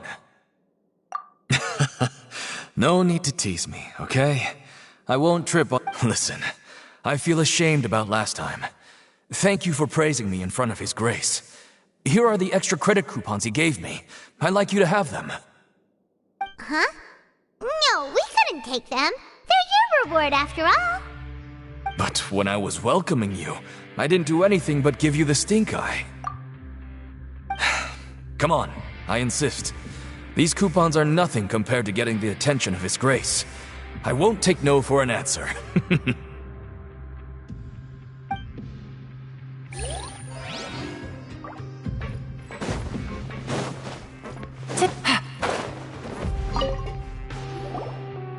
Siegeween? Aren't you supposed to be in the infirmary? What are you doing in the production zone? Hello, Traveler. Paimon. Everyone's usually busy around now, and we don't have any patients to look after in the infirmary.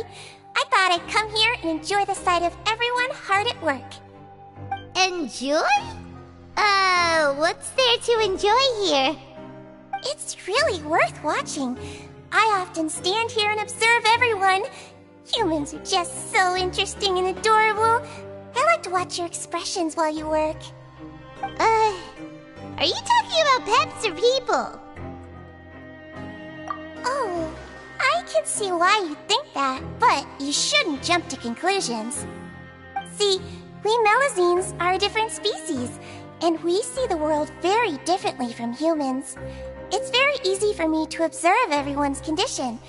All it takes is one look, and I can tell which workers are exhausted. Wait, Melazines can see that? Huh. That does sound useful for being a nurse. Yes, running around tending to everyone's health is very fulfilling. But I'd much prefer it if you're all happy and free from exhaustion and pain in the first place. Take care of your body and make sure you eat well. Always rest when you're tired from work and don't push yourself too hard. We'll definitely take care of ourselves. Thanks for the reminder.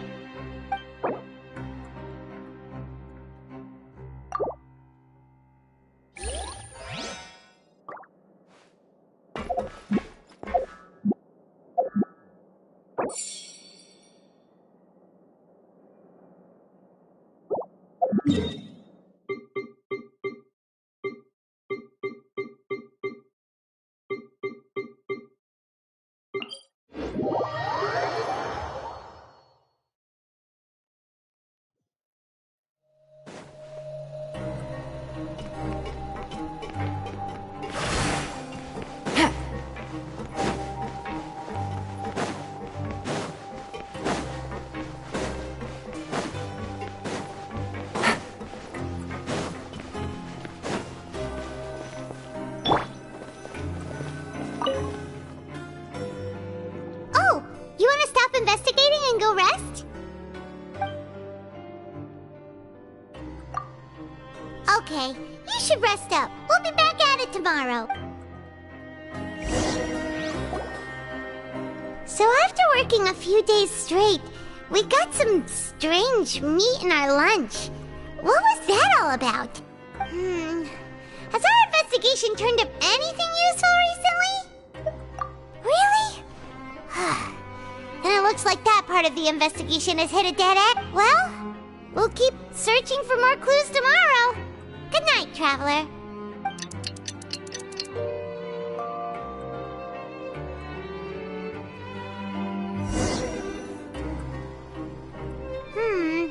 Maybe we can make some progress in our investigation today.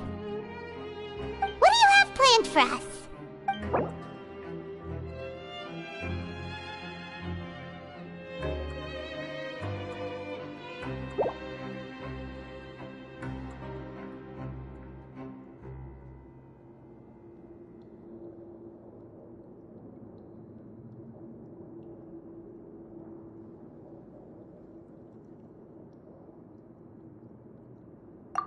After working here so long, but doing the same thing all the time.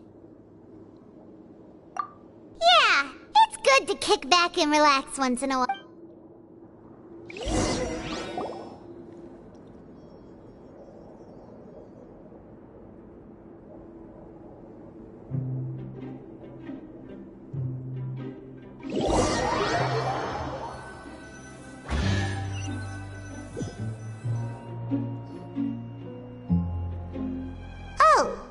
Just a regular meal set. Guess Paimon shouldn't get her hopes up. What would you like to do this afternoon? Maybe we'll be able to find some leads there.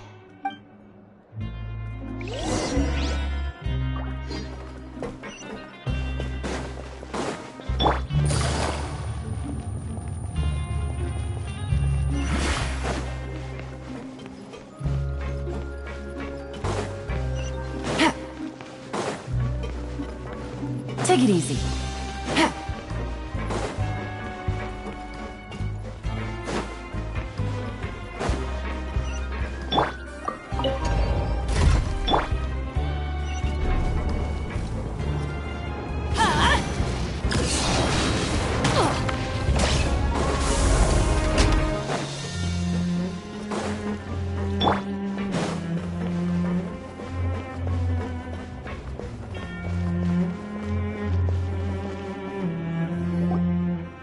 Oh, you must be the Traveler, huh?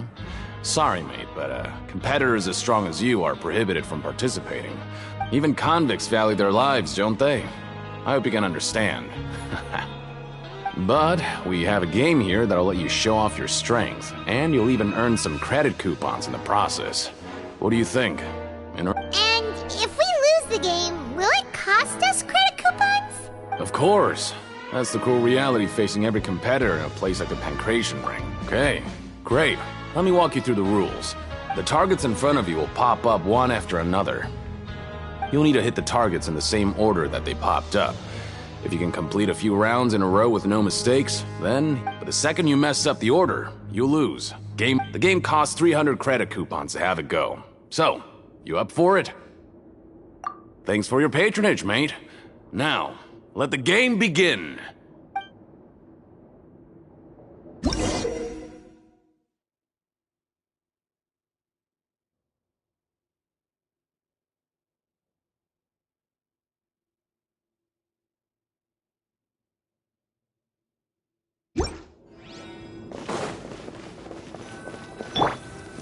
Okay, do your best to hit the targets, just like Colin said!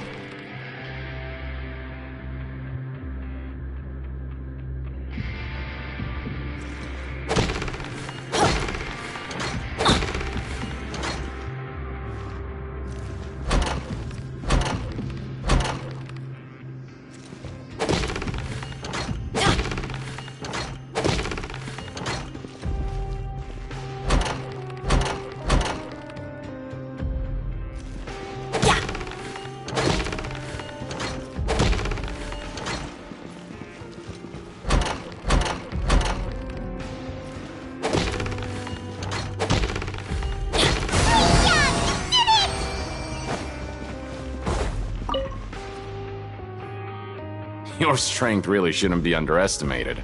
Now I get why you're prohibited from participating in any official fights.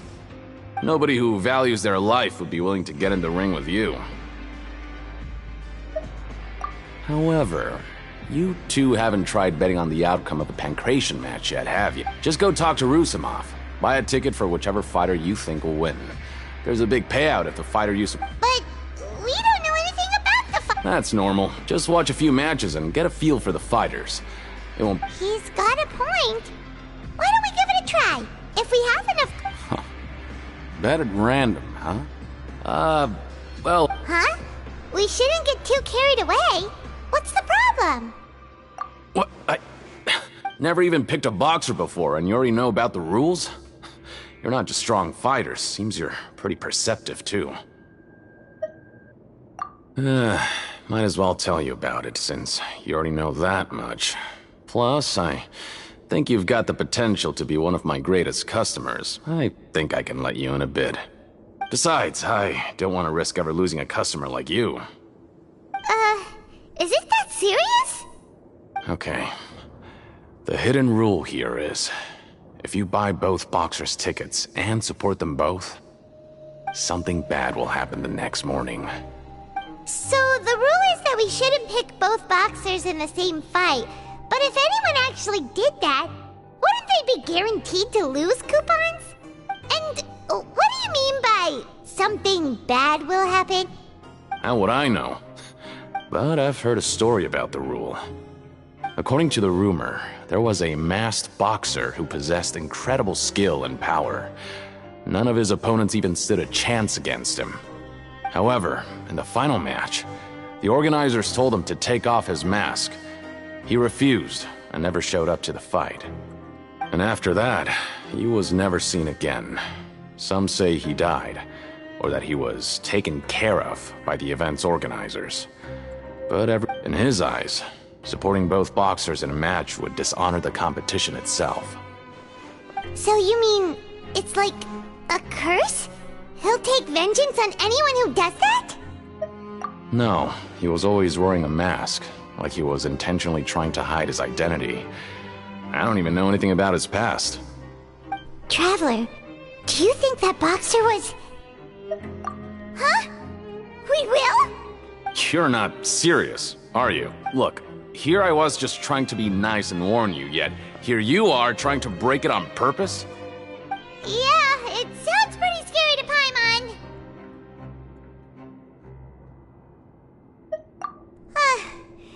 as you've made up your mind. Betting on both fighters will set you back about 3,000 credit coupons. If you have enough, then go ahead.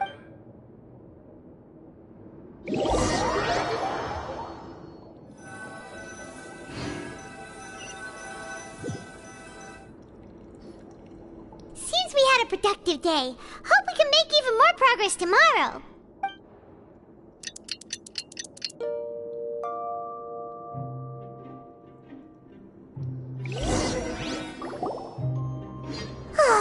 The dawn of a new day. Paimon feels like we're getting used to life as convicts. What do you have planned for us?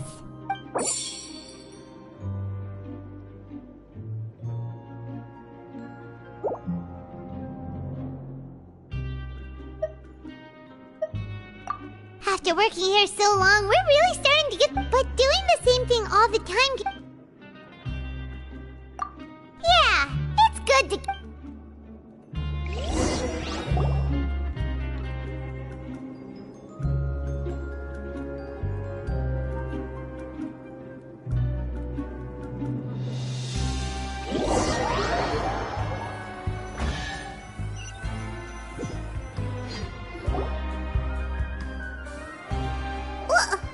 What is this garbage? Ooh, it looks... What would you like to do this afternoon? Maybe we'll be able to find some leads there.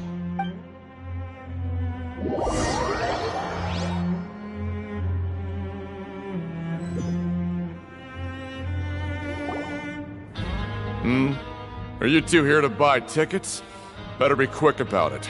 Another match is about to start. Who are the boxers in the next round? We have the reigning champ, Le Grappler, versus a contender from the Eastern Prison Block, Demon Horde.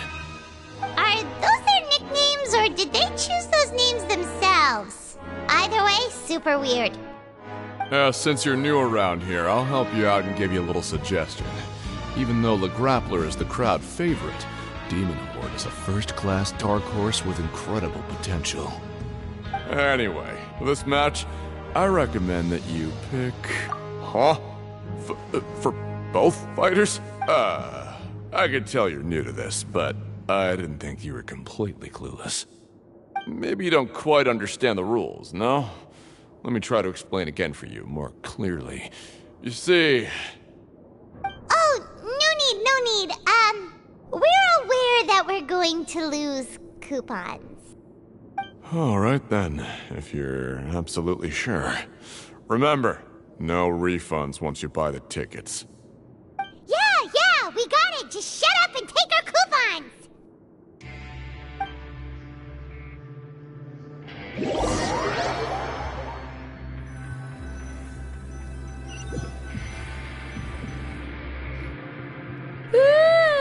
We woke up so early today that Paimon's been nodding off all afternoon. Good thing it's finally time for bed.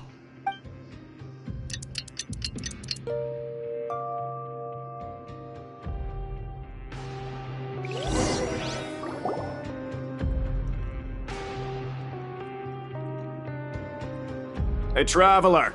Paimon! Package here for you. The next time you buy something, go pick it up yourself. I'm not a delivery man, you know. Huh? A package? For us? Did you buy something, Traveler? Paimon's not quite awake yet, so why don't you go take a look? Right! Yesterday we broke the hidden rule and bought tickets for both boxers. Oh, maybe this package is the bad thing that Colin said would happen. Paimon suddenly feels wide awake. Wait, maybe let Paimon go hide somewhere first. Just call Paimon after you opened it. Hey, wait! Paimon's still here! Don't open it!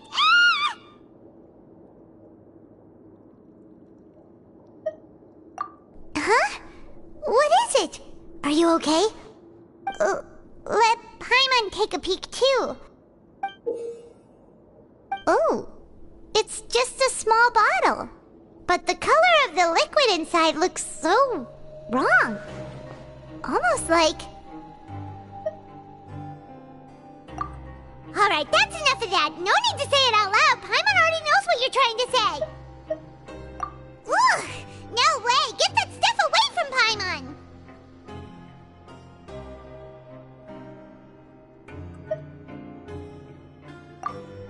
Paimon thinks we shouldn't open the bottle until we figured out what's going on. Just trust Paimon on this one, okay?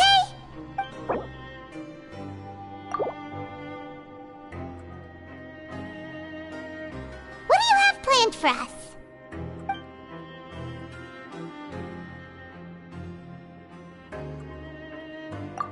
Though it feels nice to slack off a little, less work means less coupons. Let's make the most of our morning.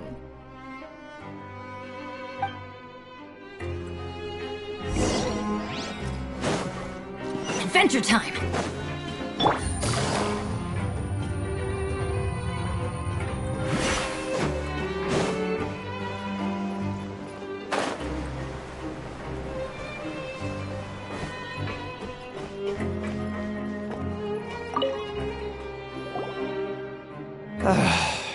If there's no way to send it all out, maybe I'll... Who are you?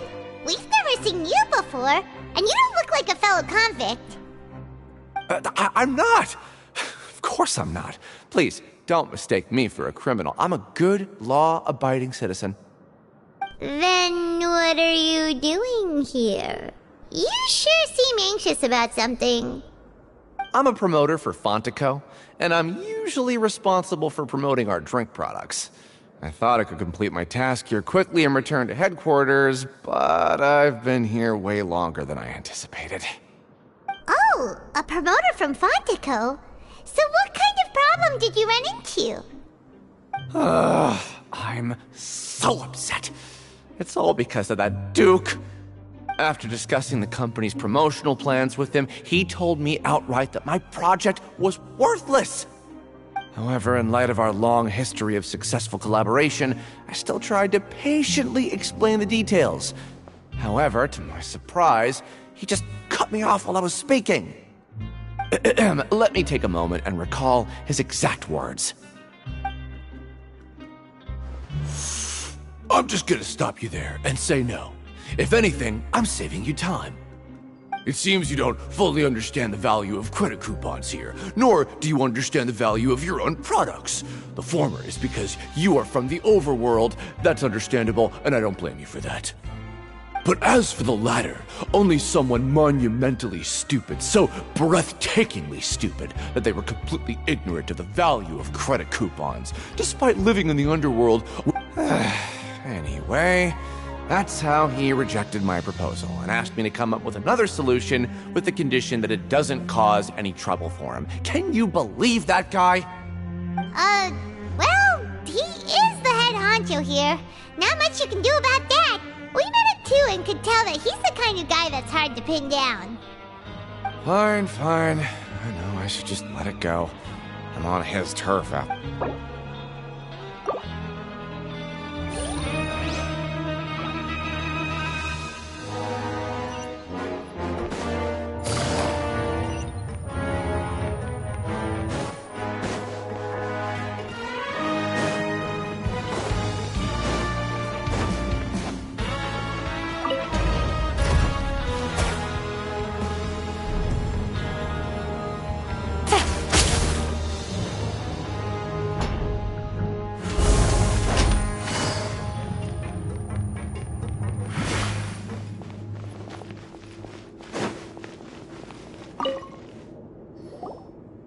Hey, I heard you crazy fools really did it. You bought tickets to support both fighters, didn't ya? Well, did anything happen? Well, the next day we received a mysterious package, but we still haven't made any sense of the contents. So it is real. You didn't become cursed or anything like that, did ya? Are you both still okay? Wait, are you sure that it's still you controlling your bodies right now? Paimon's not sure. What do you think, Traveler? Is Paimon still Paimon? Oh, okay. Well, that's good. Yeah, you two don't seem to have changed at all. But I wouldn't let your guard down just yet. Still, I didn't expect you would actually do it.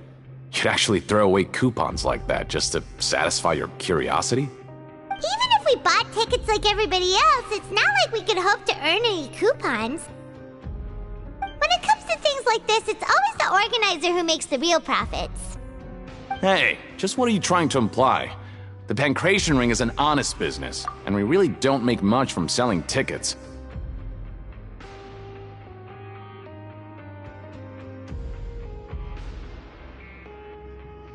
We make so little that even the current tournaments can only be held thanks to funding from the producer of Fanta. Oh, so it's the company that manufactures Fonta sponsoring the events? Paimon thought all of this was thanks to the Duke's support. Let's just say it's a mutually beneficial arrangement. They reached out to us first, hoping to promote Fonta products in the Fortress of Meropide. Anyway, you try and take extra good care of yourselves these next few days, you hear?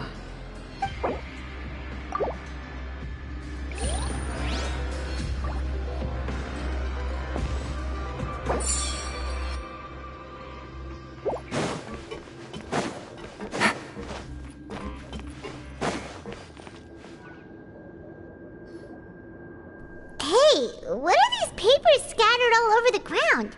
Are they registration forms or something? Maybe not. Every page has the Fontaco symbol on it. Maybe it's some flyers from the company.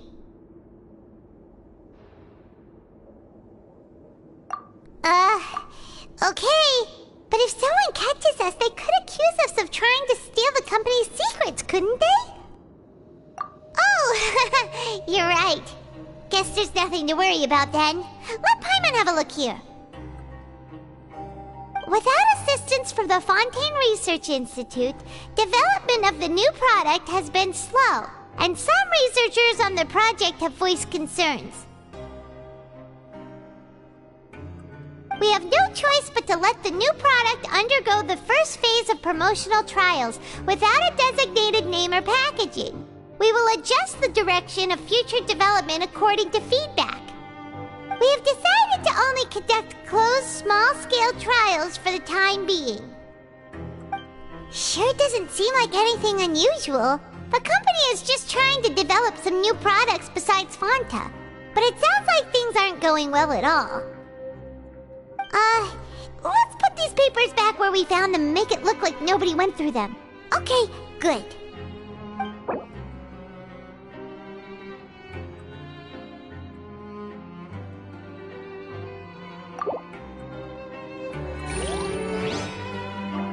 Time to show me what you got.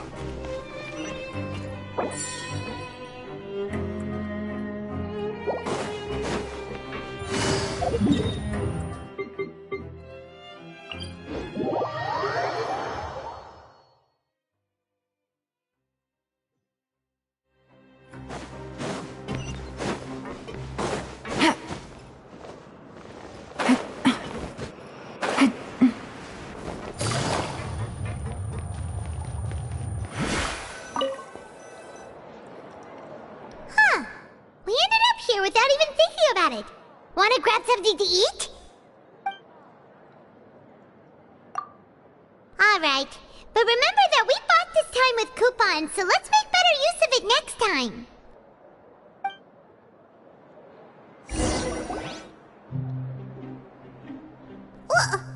What is this garbage? Ooh, it looks disgusting! Oh, Paimon misses your cooking now. What would you like to do this afternoon?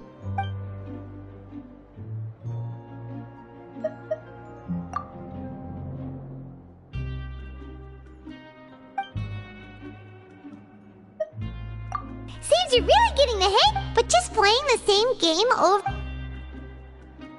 Yeah, why don't we have Collins lower the difficulty a little? You know...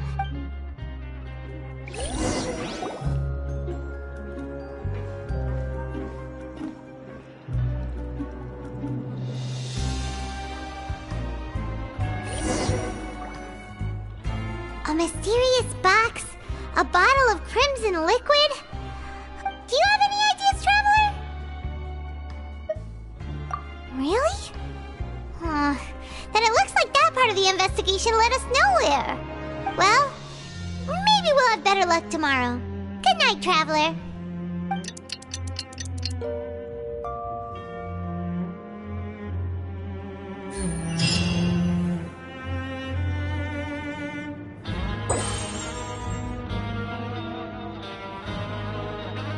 Okay, so we've investigated 2 of the hidden rules. Paimon didn't think this prison would have so many weird things going on. We'd better pick up the pace with our investigation, otherwise we'll never get anywhere. Yeah, let's skip work for now and put our time to good use.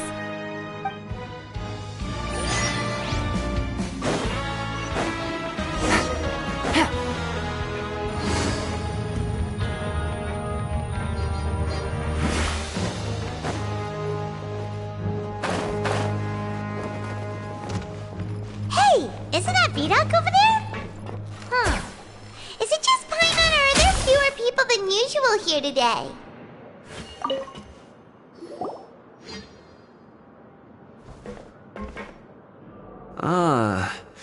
Seeing you at this time must mean you've already saved up a lot of credit coupons. Or at least enough to skip work. Impressive. Very impressive. So, now can you tell us about the hidden rules you know? If that's what you want to know, I guess you couldn't have come at a better time. Huh? What do you mean it's a good time? Leonid and those other pesky broke urchins have all gone to work in the production zone. I wouldn't want them listening in without paying up. We get it! Just tell us already! So, you know those pipes that make strange sounds? Don't ever go near them at night. Even if you manage to avoid the guards, you might find something even more terrible there. Something even more terrible? Like what? A group of cannibals. Cannibals? In the Fortress of Meripede? Every month, they meet a few times in the dead of night. Rumor has it they might be connected to the people that have disappeared here. But what's even scarier is that they have a special proclivity. Since they have no way to dispose of the leftover remains, they have ways to transform them into other forms and keep them in the fortress forever. Paimon might already know what you mean by other forms. So that's what's going on here. Oh, Paimon's stomach doesn't feel so good. You two look pretty skeptical. No matter. Learning the truth behind dark secrets isn't necessarily a good thing. I've got things to do too. I suggest you just act like I never told you anything. Traveler, can we just trust him on this one? Oh, Paimon doesn't want her blood and flesh entombed here for all eternity? Oh, so that's how you see the situation. Huh. You know, Paimon does feel a little better about it now. When will all the secrets end?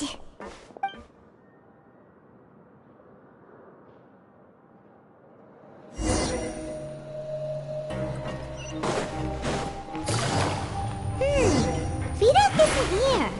But the guys who went to work in the morning... What are you talking about? Listen, you should keep your nose out of other people's business.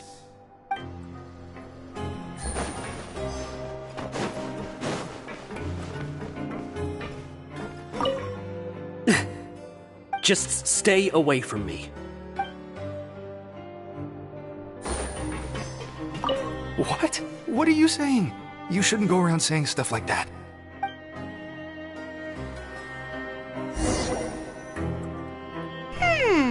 Their attitude sure is suspicious.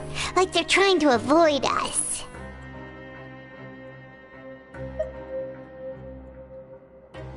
But if they're being so obvious about acting weirdly, do you think they might just be trying to lure us in? Oh, this is all getting way too creepy for Paimon.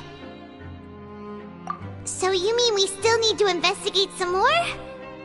Okay, if you say so.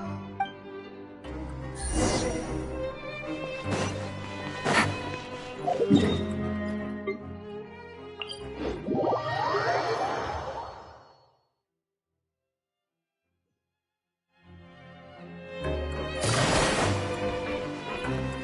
it easy.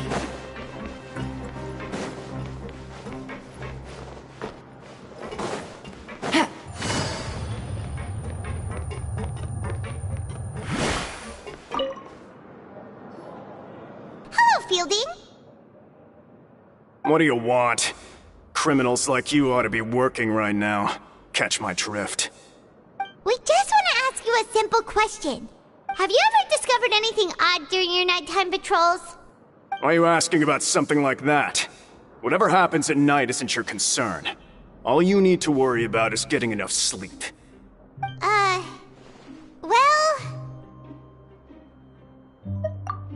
Right! We've heard it happens a few times every month. Paimon has sensitive ears, so it makes it hard to sleep. Really? I see. But it's not like I'm on duty every night. And now that you mention it, I recall my colleagues talking about something like that before. They say that strange things tend to happen at night on pipe cleaning days. Lots of us don't willingly take those shifts. So, what happens at night on pipe cleaning days? They just conduct regular cleaning of the fortress's drainage facilities. There are 3 pipe cleaning days per month, and it just so happens that today is one of the scheduled days. You can try to confirm the sounds tonight if you want, and if they're real, then I can report the issue to my superiors for you. Oh, okay. Then we'll keep both ears out tonight. If that's all, then I'll be leaving now. I advise you not to try anything funny, though. Even if I'm not on duty tonight, someone will still be watching you. Don't worry, we don't want any time added to our sentences. Oh, he left. So what do you think about the pipe cleaning days he mentioned? Right, both are a possibility. But Fielding did say that tonight is a cleaning night. Paimon knew you would say that. Alright, sounds like we'll be up all night tonight then. Paimon just hopes the guards don't catch us. Take it easy.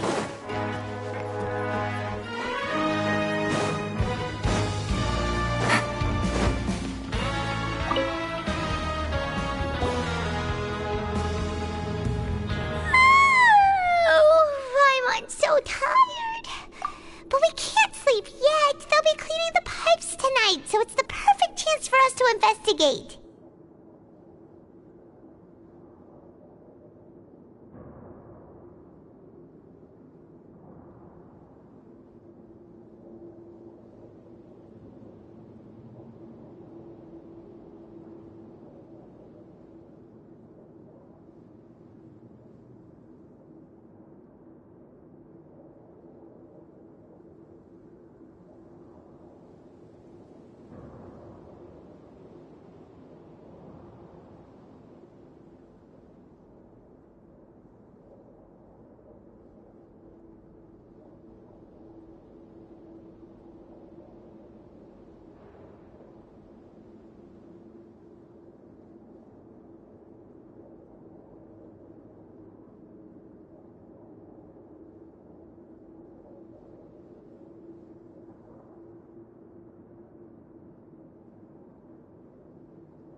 Whatever. Just be sure to wake Paimon if she dozes off. Paimon's worried something might happen if you go alone. Huh? Traveler?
to Paimon.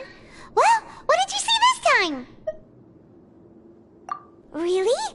So we're finally starting to figure out what actually happened!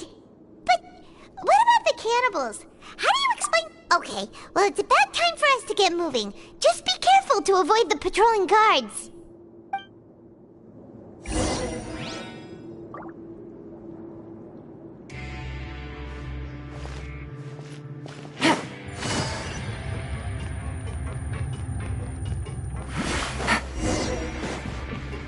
Shh! Careful! We'll get in trouble if the guards catch us.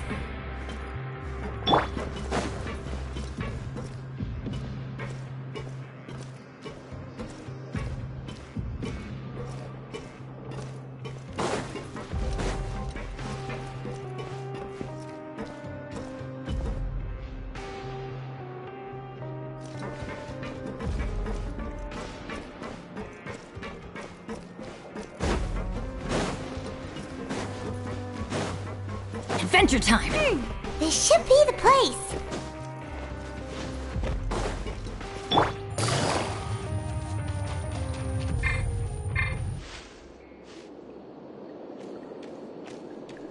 What? I know you. You were the ones we saw. Huh. You've got guts showing up here.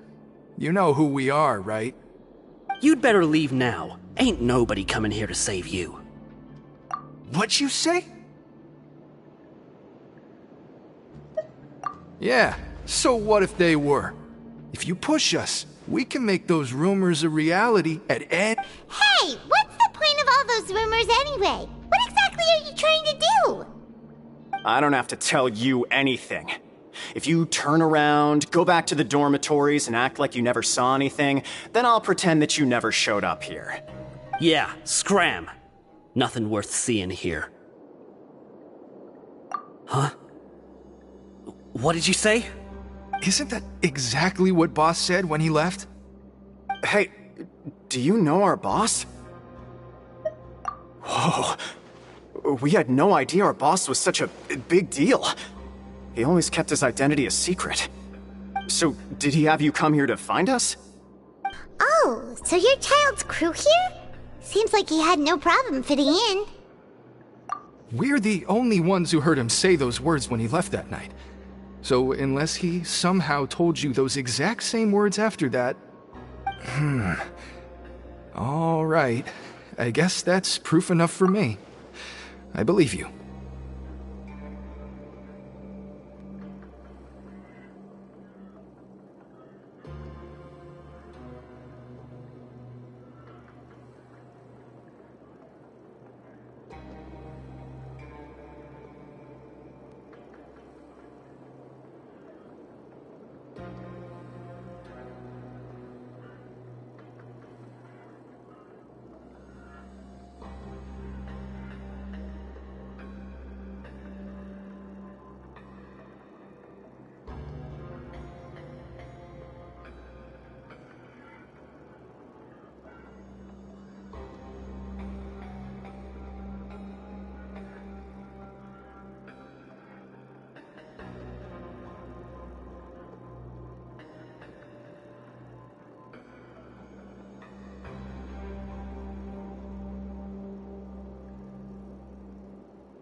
yours sure come in handy.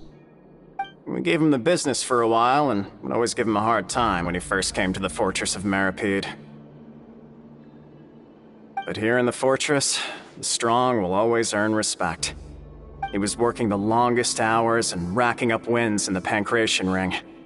You could always see how amazing he was, even when he was teaching us a lesson. So eventually, we all decided to follow him. But one day, he suddenly told us that he had to find a way to escape this place, no matter the cost. He said it was because he heard that call again. And as his crew, if the boss wants something, then it's our job to get it done. So, we got to work, and used the hidden rules that were here to make up and spread the rumor about the cannibal rule. We just wanted to give him a better chance of escaping on a night after the pipes had been cleaned. Oh, thanks to your rumor, nobody would want to come anywhere near here, prisoner or guard. Wow, it sure is easy to exploit people's fear of the unknown. But has a child already escaped? Why are you all still coming here after pipe cleaning day? Because as far as we know, the pipe he went into isn't actually an exit. It should be a dead end. It leads to an abandoned factory area, and even if there were a way to escape from there into the sea, we're still way too deep. No one could ever reach the surface alive. But Boss still insisted on going in. It's like he was obsessed about it. So we told him that we'd pretend as if he never existed while he was gone. And that if he wanted to come back, he should wait for nighttime on a pipe cleaning day. That way, we could meet him here and help cover the whole thing up. So you come and wait here through the night a few times a month just because of that promise? Yeah, but it's been so long now. We already know in our hearts that he must have managed to escape somehow. Is it also possible that something unfortunate happened to him? Nothing could ever defeat Boss or slow him down. It's one thing we know for sure. Okay. Paimon was just brainstorming possibilities.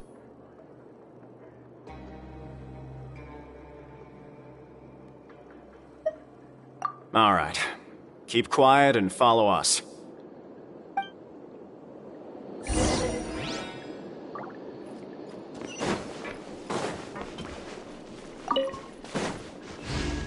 Take it easy.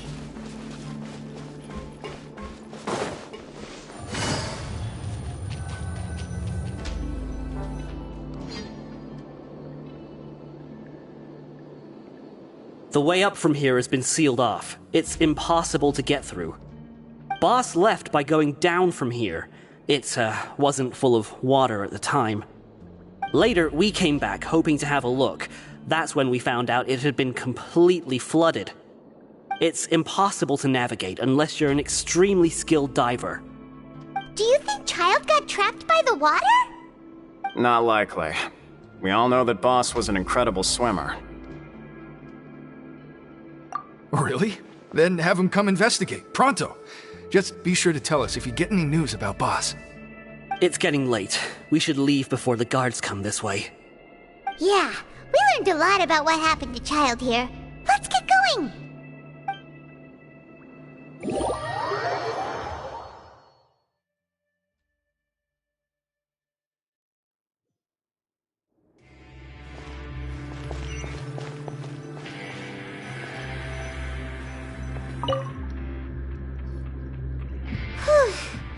We finally learned some key information.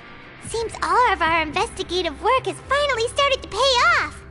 When you said you knew a diver, you were talking about Fremine, right? If we ask Linny, he'll definitely have Fremine help us. Ugh. Why is Child like this? What was he doing going into the pipes? Fortunately, though, it seems like it's only a matter of time now before we find out what really happened. Now that we can finally relax, I'm starting to feel super sleepy. Let's try to get some rest while we still can. Nighty-night, traveler!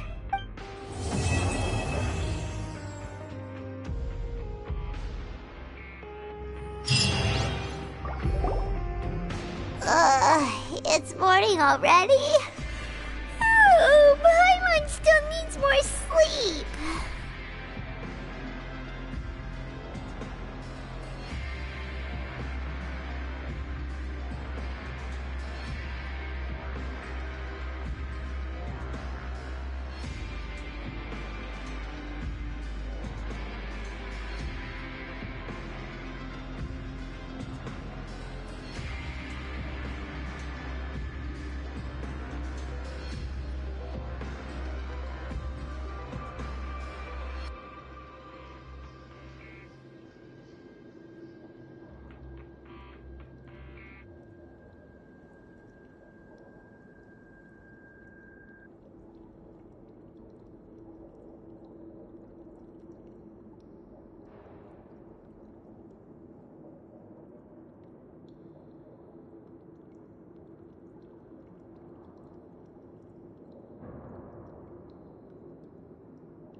Huh? Wait, look over there! Isn't that... It's one of Linny's cards! Let Paimon see what's written on it! Maybe you haven't heard, but today is the monthly free day. Everyone has the day off today, which makes it the perfect time to do some investigating. It's been a while since we last talked. Have you been making any progress lately?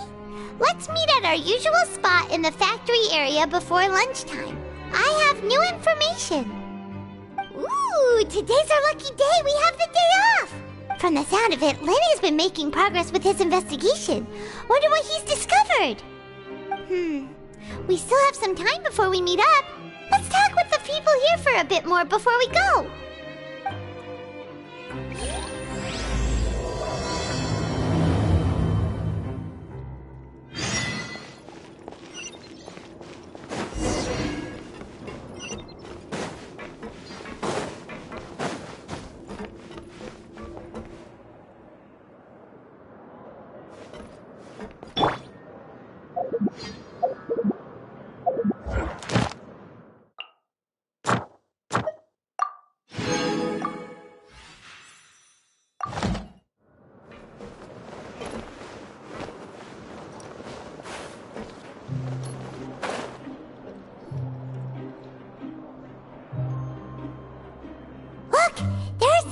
Talking over there. Let's listen in on the conversation.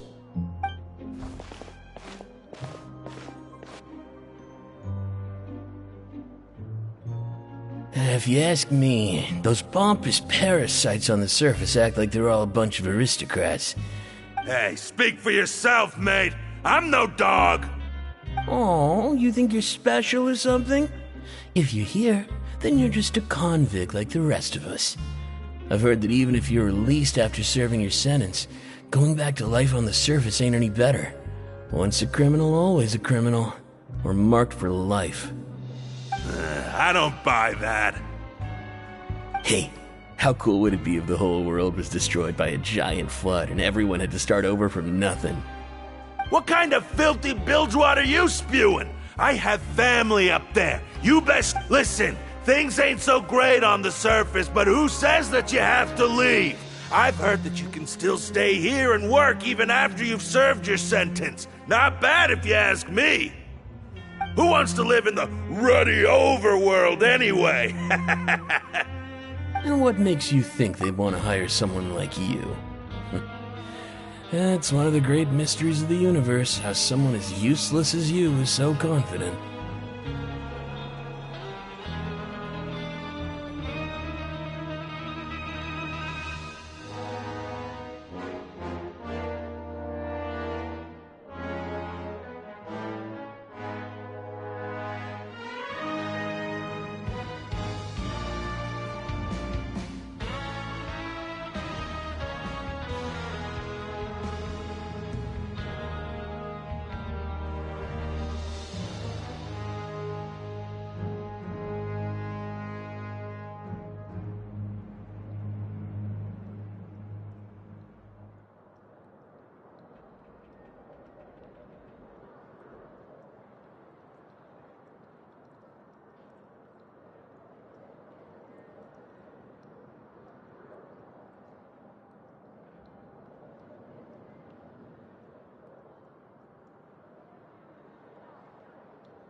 Whoa.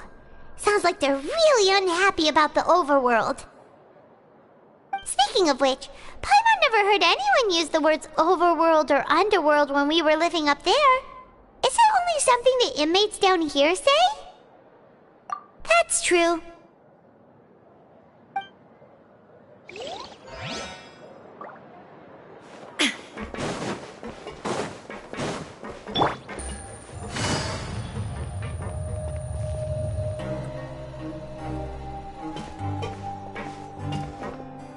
There's a group of people over there. Let's go listen in. So I said, that's not a faucet. Hey, who are you two? Why'd you come over all of a sudden? Oh, sorry for eavesdropping. Sounds like you were talking about something private. What's the matter? They're just looking to join in on our fun, that's all. Hey, don't pretend like it's okay for them to just interrupt us like that. Fine. You hear that, Quisto? What nice! Your expressions tell me you're looking to hear some juicy info, am I right? But before that, it just so happens that I... Really? Are we that... You're kidding. How often does anyone get a personal tour led by His Grace himself? Practically everyone was talking about it. Word has it that you... A little mistake, huh? I like the way you put it. You see, people with a good attitude can join our group anytime, unlike some of the others here. Your group? I'm Quisto, and this is Lavaroon. People usually call us the Bombshell Bros, but don't worry. We're not playing with bombs or anything. It's just that our information is always so explosive, and we blow minds on the regular. So, you two really like to gossip? Whew, you sure know how to embellish. No. You don't get it. Knowing intelligence will make things better for you here. For example, knowing who's working with whom, who has the latest rumors, who's not getting along. Wouldn't you like to know all that? Whoa, all this info's worth something, you know? You should prove you're worthy of it. I don't mind him. Quisto's always this way. Just play nice and say something to massage his ego. The welfare meals. Talk about the welfare meals. Right! That meal we had yesterday was super delicious. Paimon can still taste it whenever she closes her eyes. Is that so? To tell you the truth, I've been helping out with making those welfare meals. I've been working as a kitchen assistant for about a month and a half now.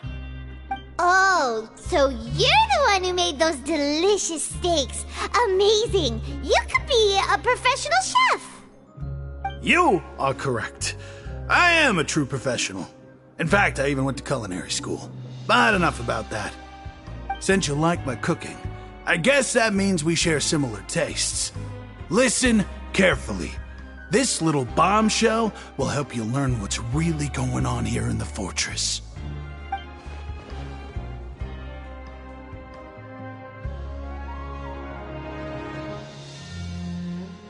Listen, kids. The power structure within the fortress is quite complicated. The overworlders couldn't care less about us down here. We're basically dogs to them. You've already met the one person here you should never cross, the Duke, Risley. He knows more than you think. And if he doesn't care about something, then he often doesn't bother dealing with it. Those who have the Duke's attention get all kinds of special perks. Even better treatment in the infirmary. I know who you mean. It's that Jurier character, right? I don't think there's anything useful about him at all. Why does he visit the infirmary practically every day? Is it normal for anyone to be going in and out of there so often? If you ask me, he's just faking it to get out of work. But did you know that Jurier was a talented researcher from the Fontaine Research Institute before he came here? There's no denying that. I don't care if he was a researcher that could turn dirt into Mora. Once you're in the fortress of Meripede, you're just another inmate like everybody else.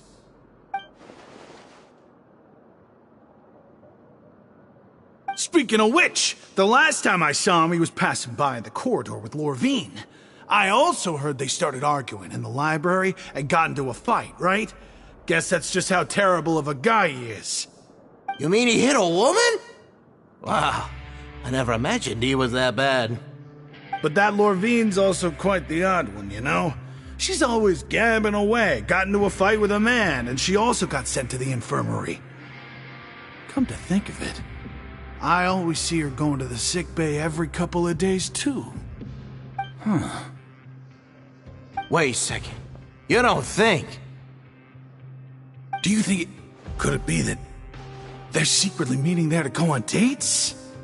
But it's really hard to imagine. After all, I do remember seeing Lorvine beat Jiraiya to a pulp that one time. And we might be overthinking things.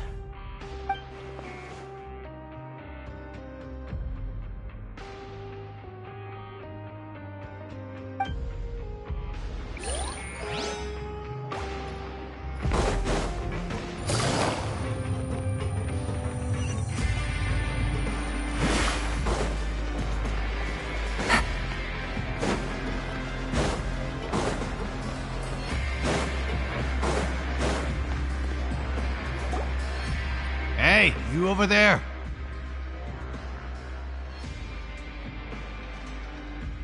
Yeah, you.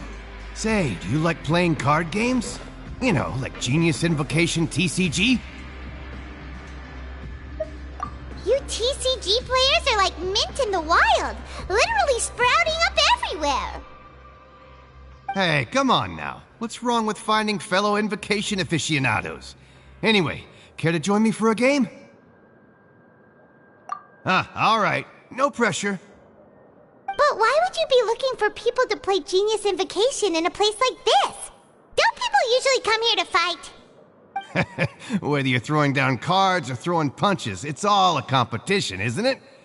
There are lots of card players here in the fortress. When I saw you, I immediately thought, hey, even outsiders from other nations play cards. So I came over to say hi. Sure. Great! Since you've been here longer than us, you need to flex your seniority a little bit, right? Maybe you could start by telling us newcomers some stories about this place. I thought you would have already heard everything by now. Alright then, did you have anything specific in mind? Or do you want me to just pick a topic? Why don't you pick? We'll let you know if we've heard it already. Alright. Have you heard any strange rumors since you've arrived? Ben, did you know that there are some people who are always gossiping over in the corner?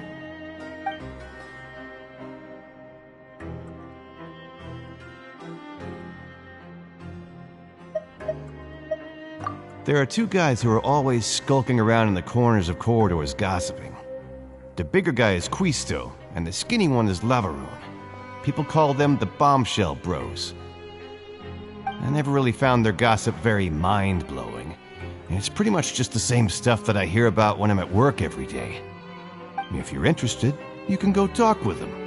They tend to talk a lot of nonsense, but they aren't exactly bad. Good to know. Do you have anything else to tell us?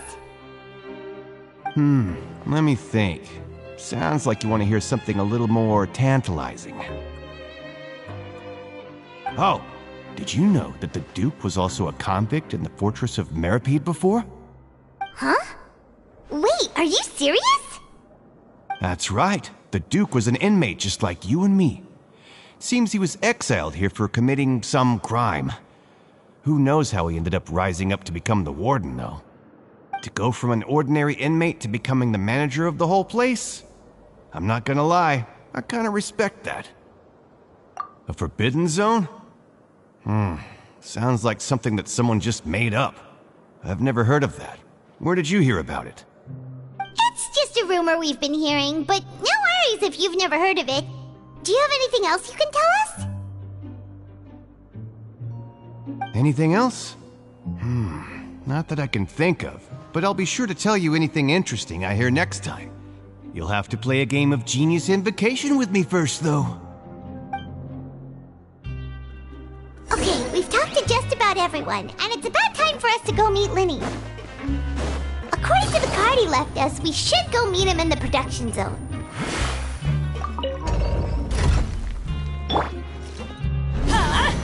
Take cover! Ow!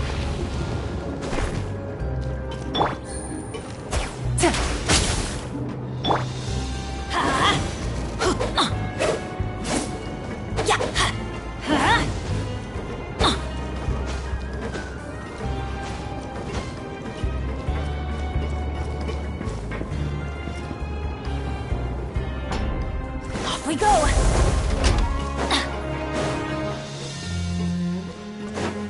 Adventure time!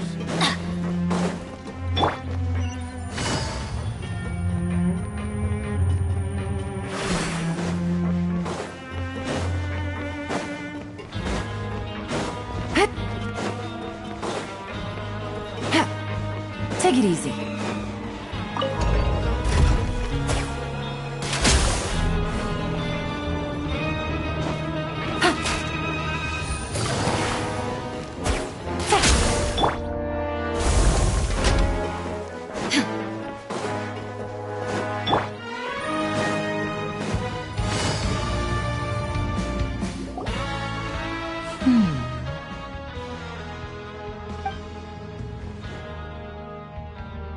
Huh?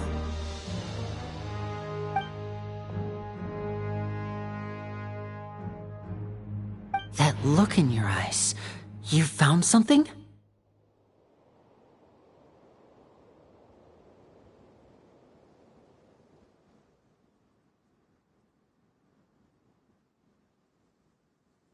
Hey, this is no time to be modest. Just tell him we found a boatload of information. Oh, as expected of the legendary duo, you have my full and undivided attention. Huh. I'd have never guessed that myself.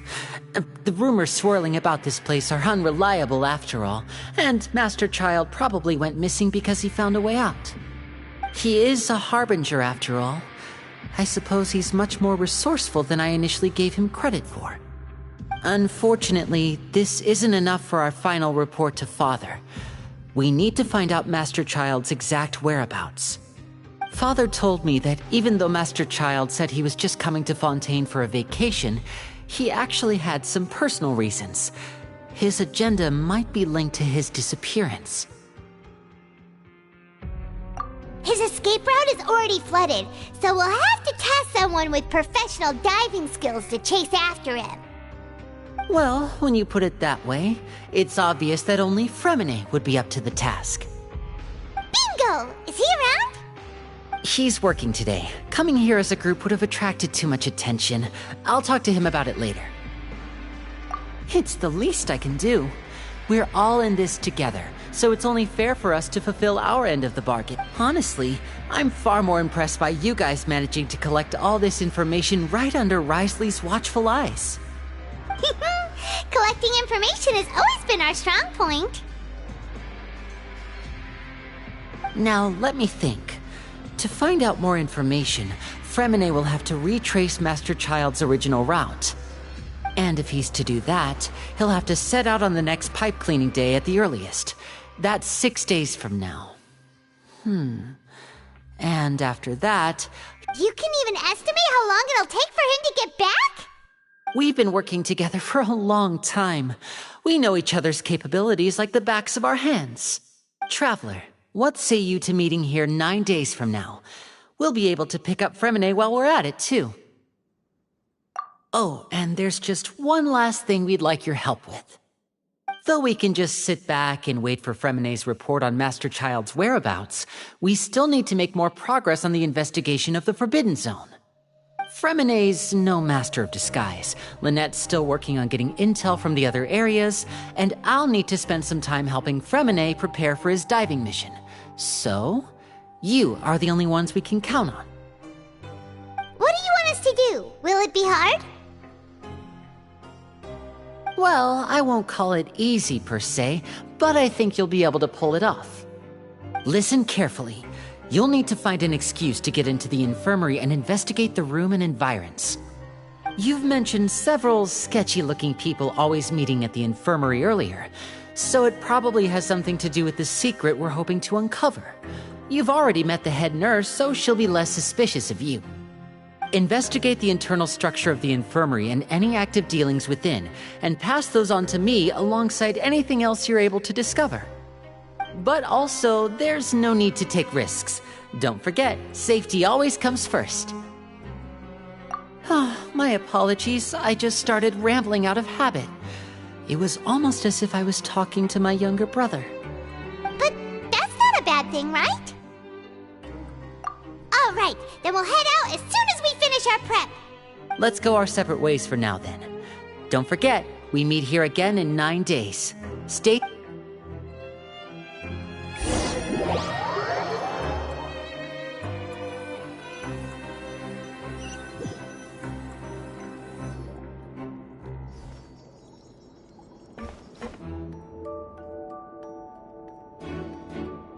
Hey, stay here for now. Paimon will take a peek.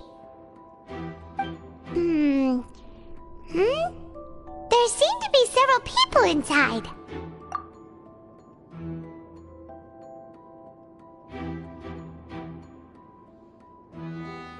Right. I feel like this. It's not impossible.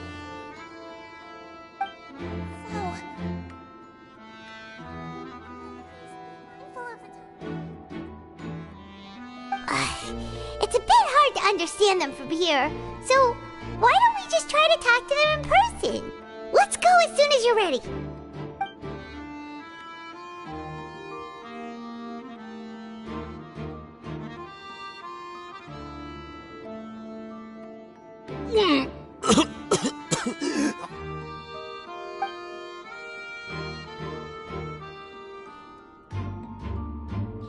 Someone! Please help! He's sick! Whoa, are you okay?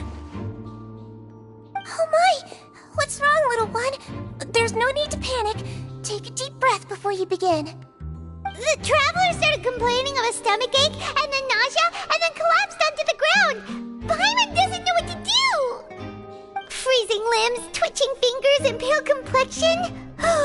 Could it be poison? Let me take a look. Please lie down over here. Don't worry, I'll get you to the bed safely. Here, hold on to my shoulder and walk slowly.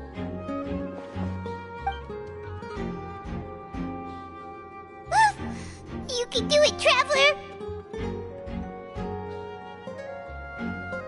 Don't apologize. You're sick after all. Now, please relax. I'm just going to do a preliminary checkup on you.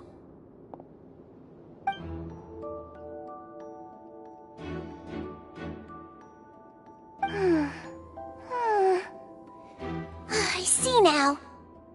My checkup has confirmed that he's not in any mortal danger. That's our worst fear out of the way. Eh? Oh, that's good. But... I'll continue my diagnosis of the patient now. Please, relax and take a deep breath.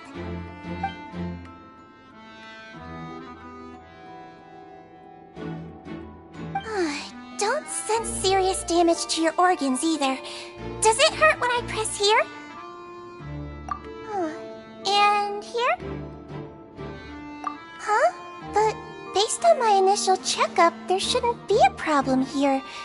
Oh, how strange.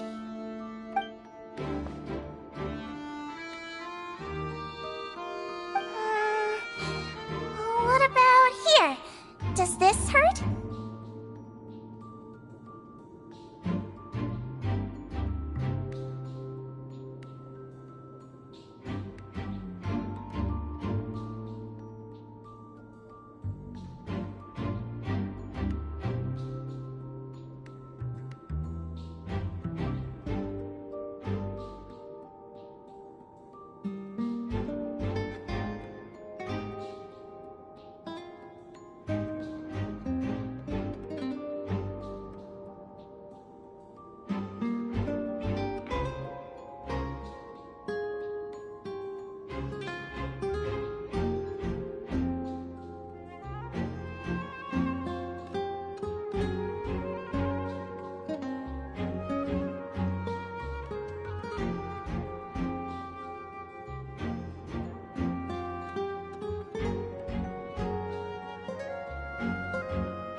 understand.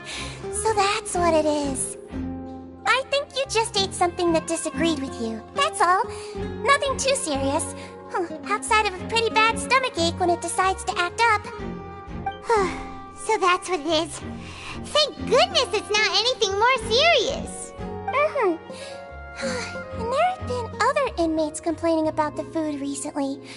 I'll inform our head chef, Mr. Woolsey, of this problem as soon as possible. Congratulations! The health risk is incredibly low, so you should recover within a couple days. Why don't you take a rest here while I go get some medicine for you?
Miss Levine, I'll have to trouble you to help me look after this new patient while I'm gone.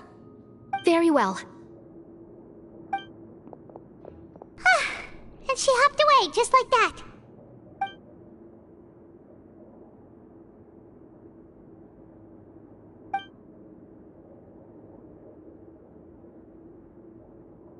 Hello. So how are you feeling now?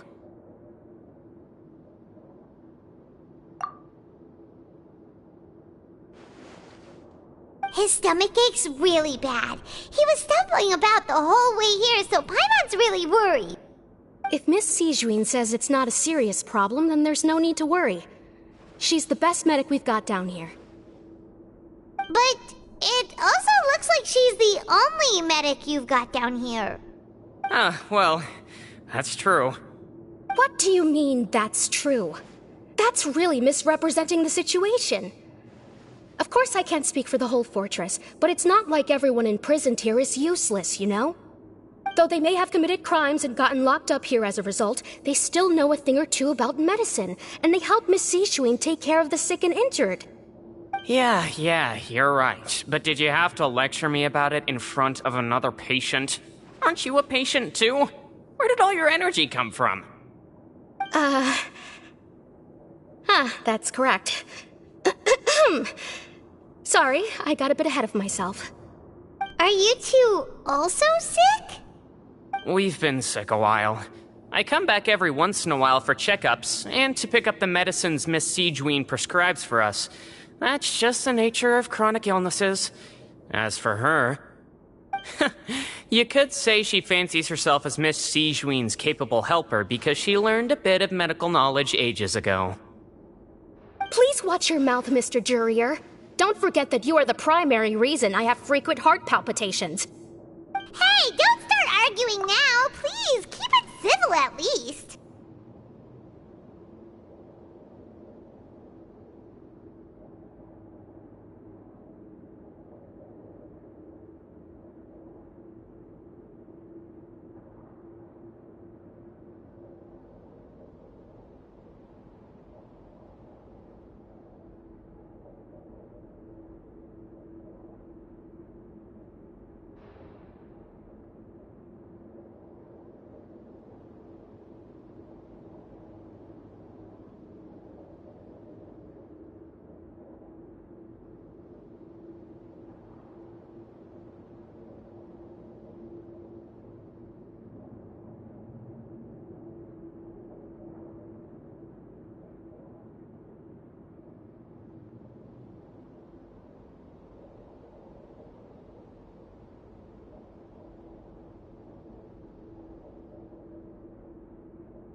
Release. It's way too early for us to even think about that. And who the heck knows if we'd even be able to continue our previous lives?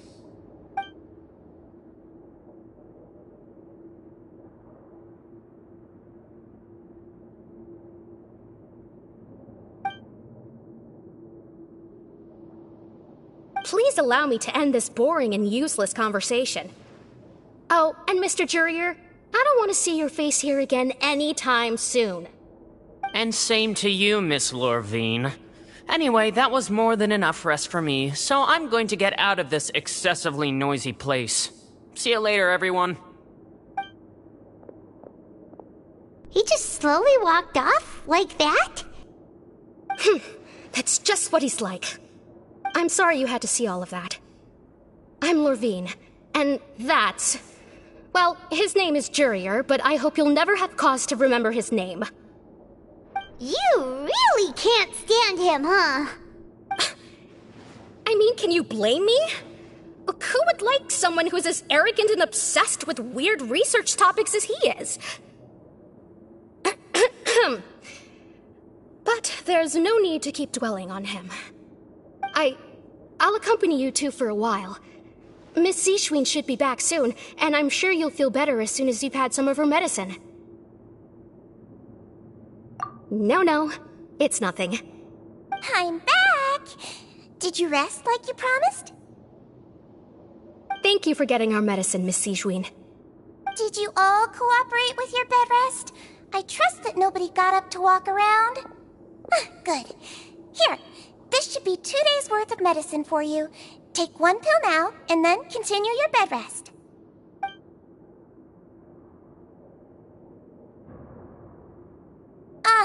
Miss Lorvine, I left in a bit of a hurry just now.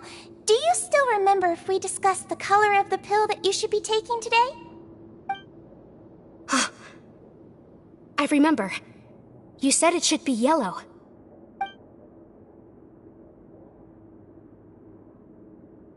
Yellow, huh?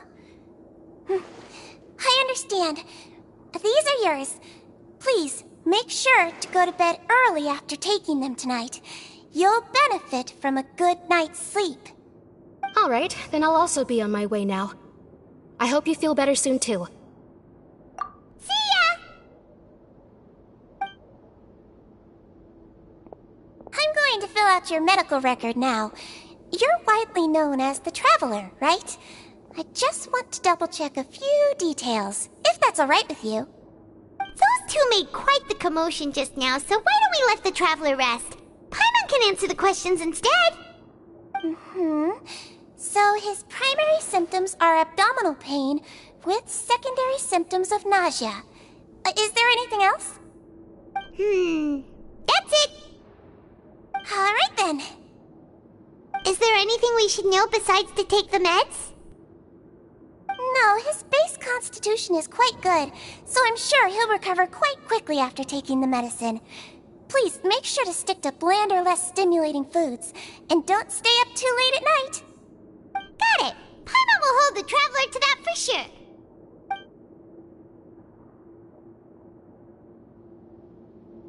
Oh, you're going to take a nap already?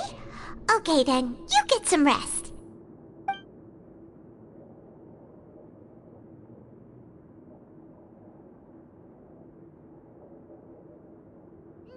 We've been to lots of places together. He may look a bit under the weather now, but he's actually super strong. So you're the best of companions. Well, don't worry, he'll recover soon.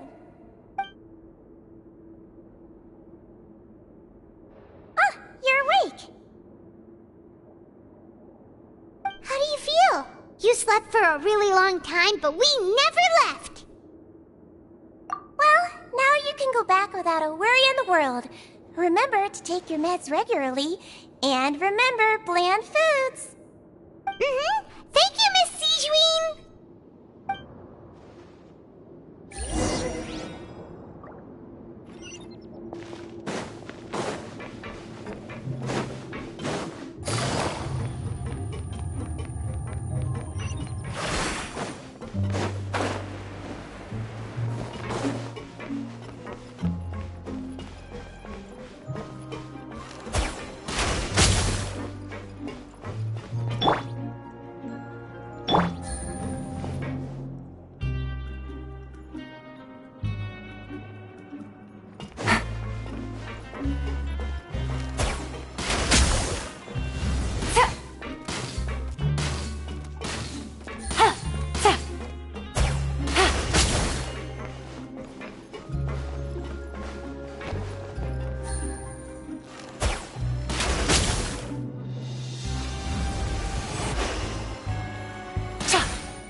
Whew, good roll. Alright, maybe I'll take one more day off and knock out the rest.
The work once I'm feeling up to it.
Thank you for inviting me to join you.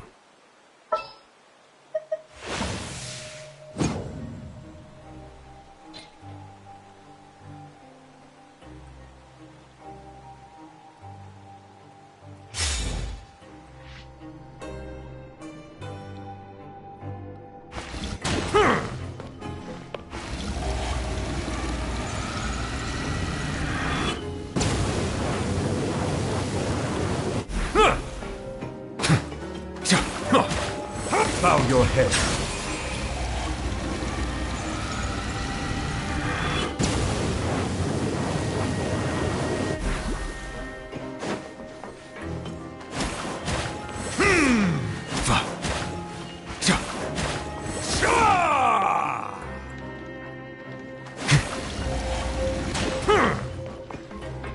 Silence!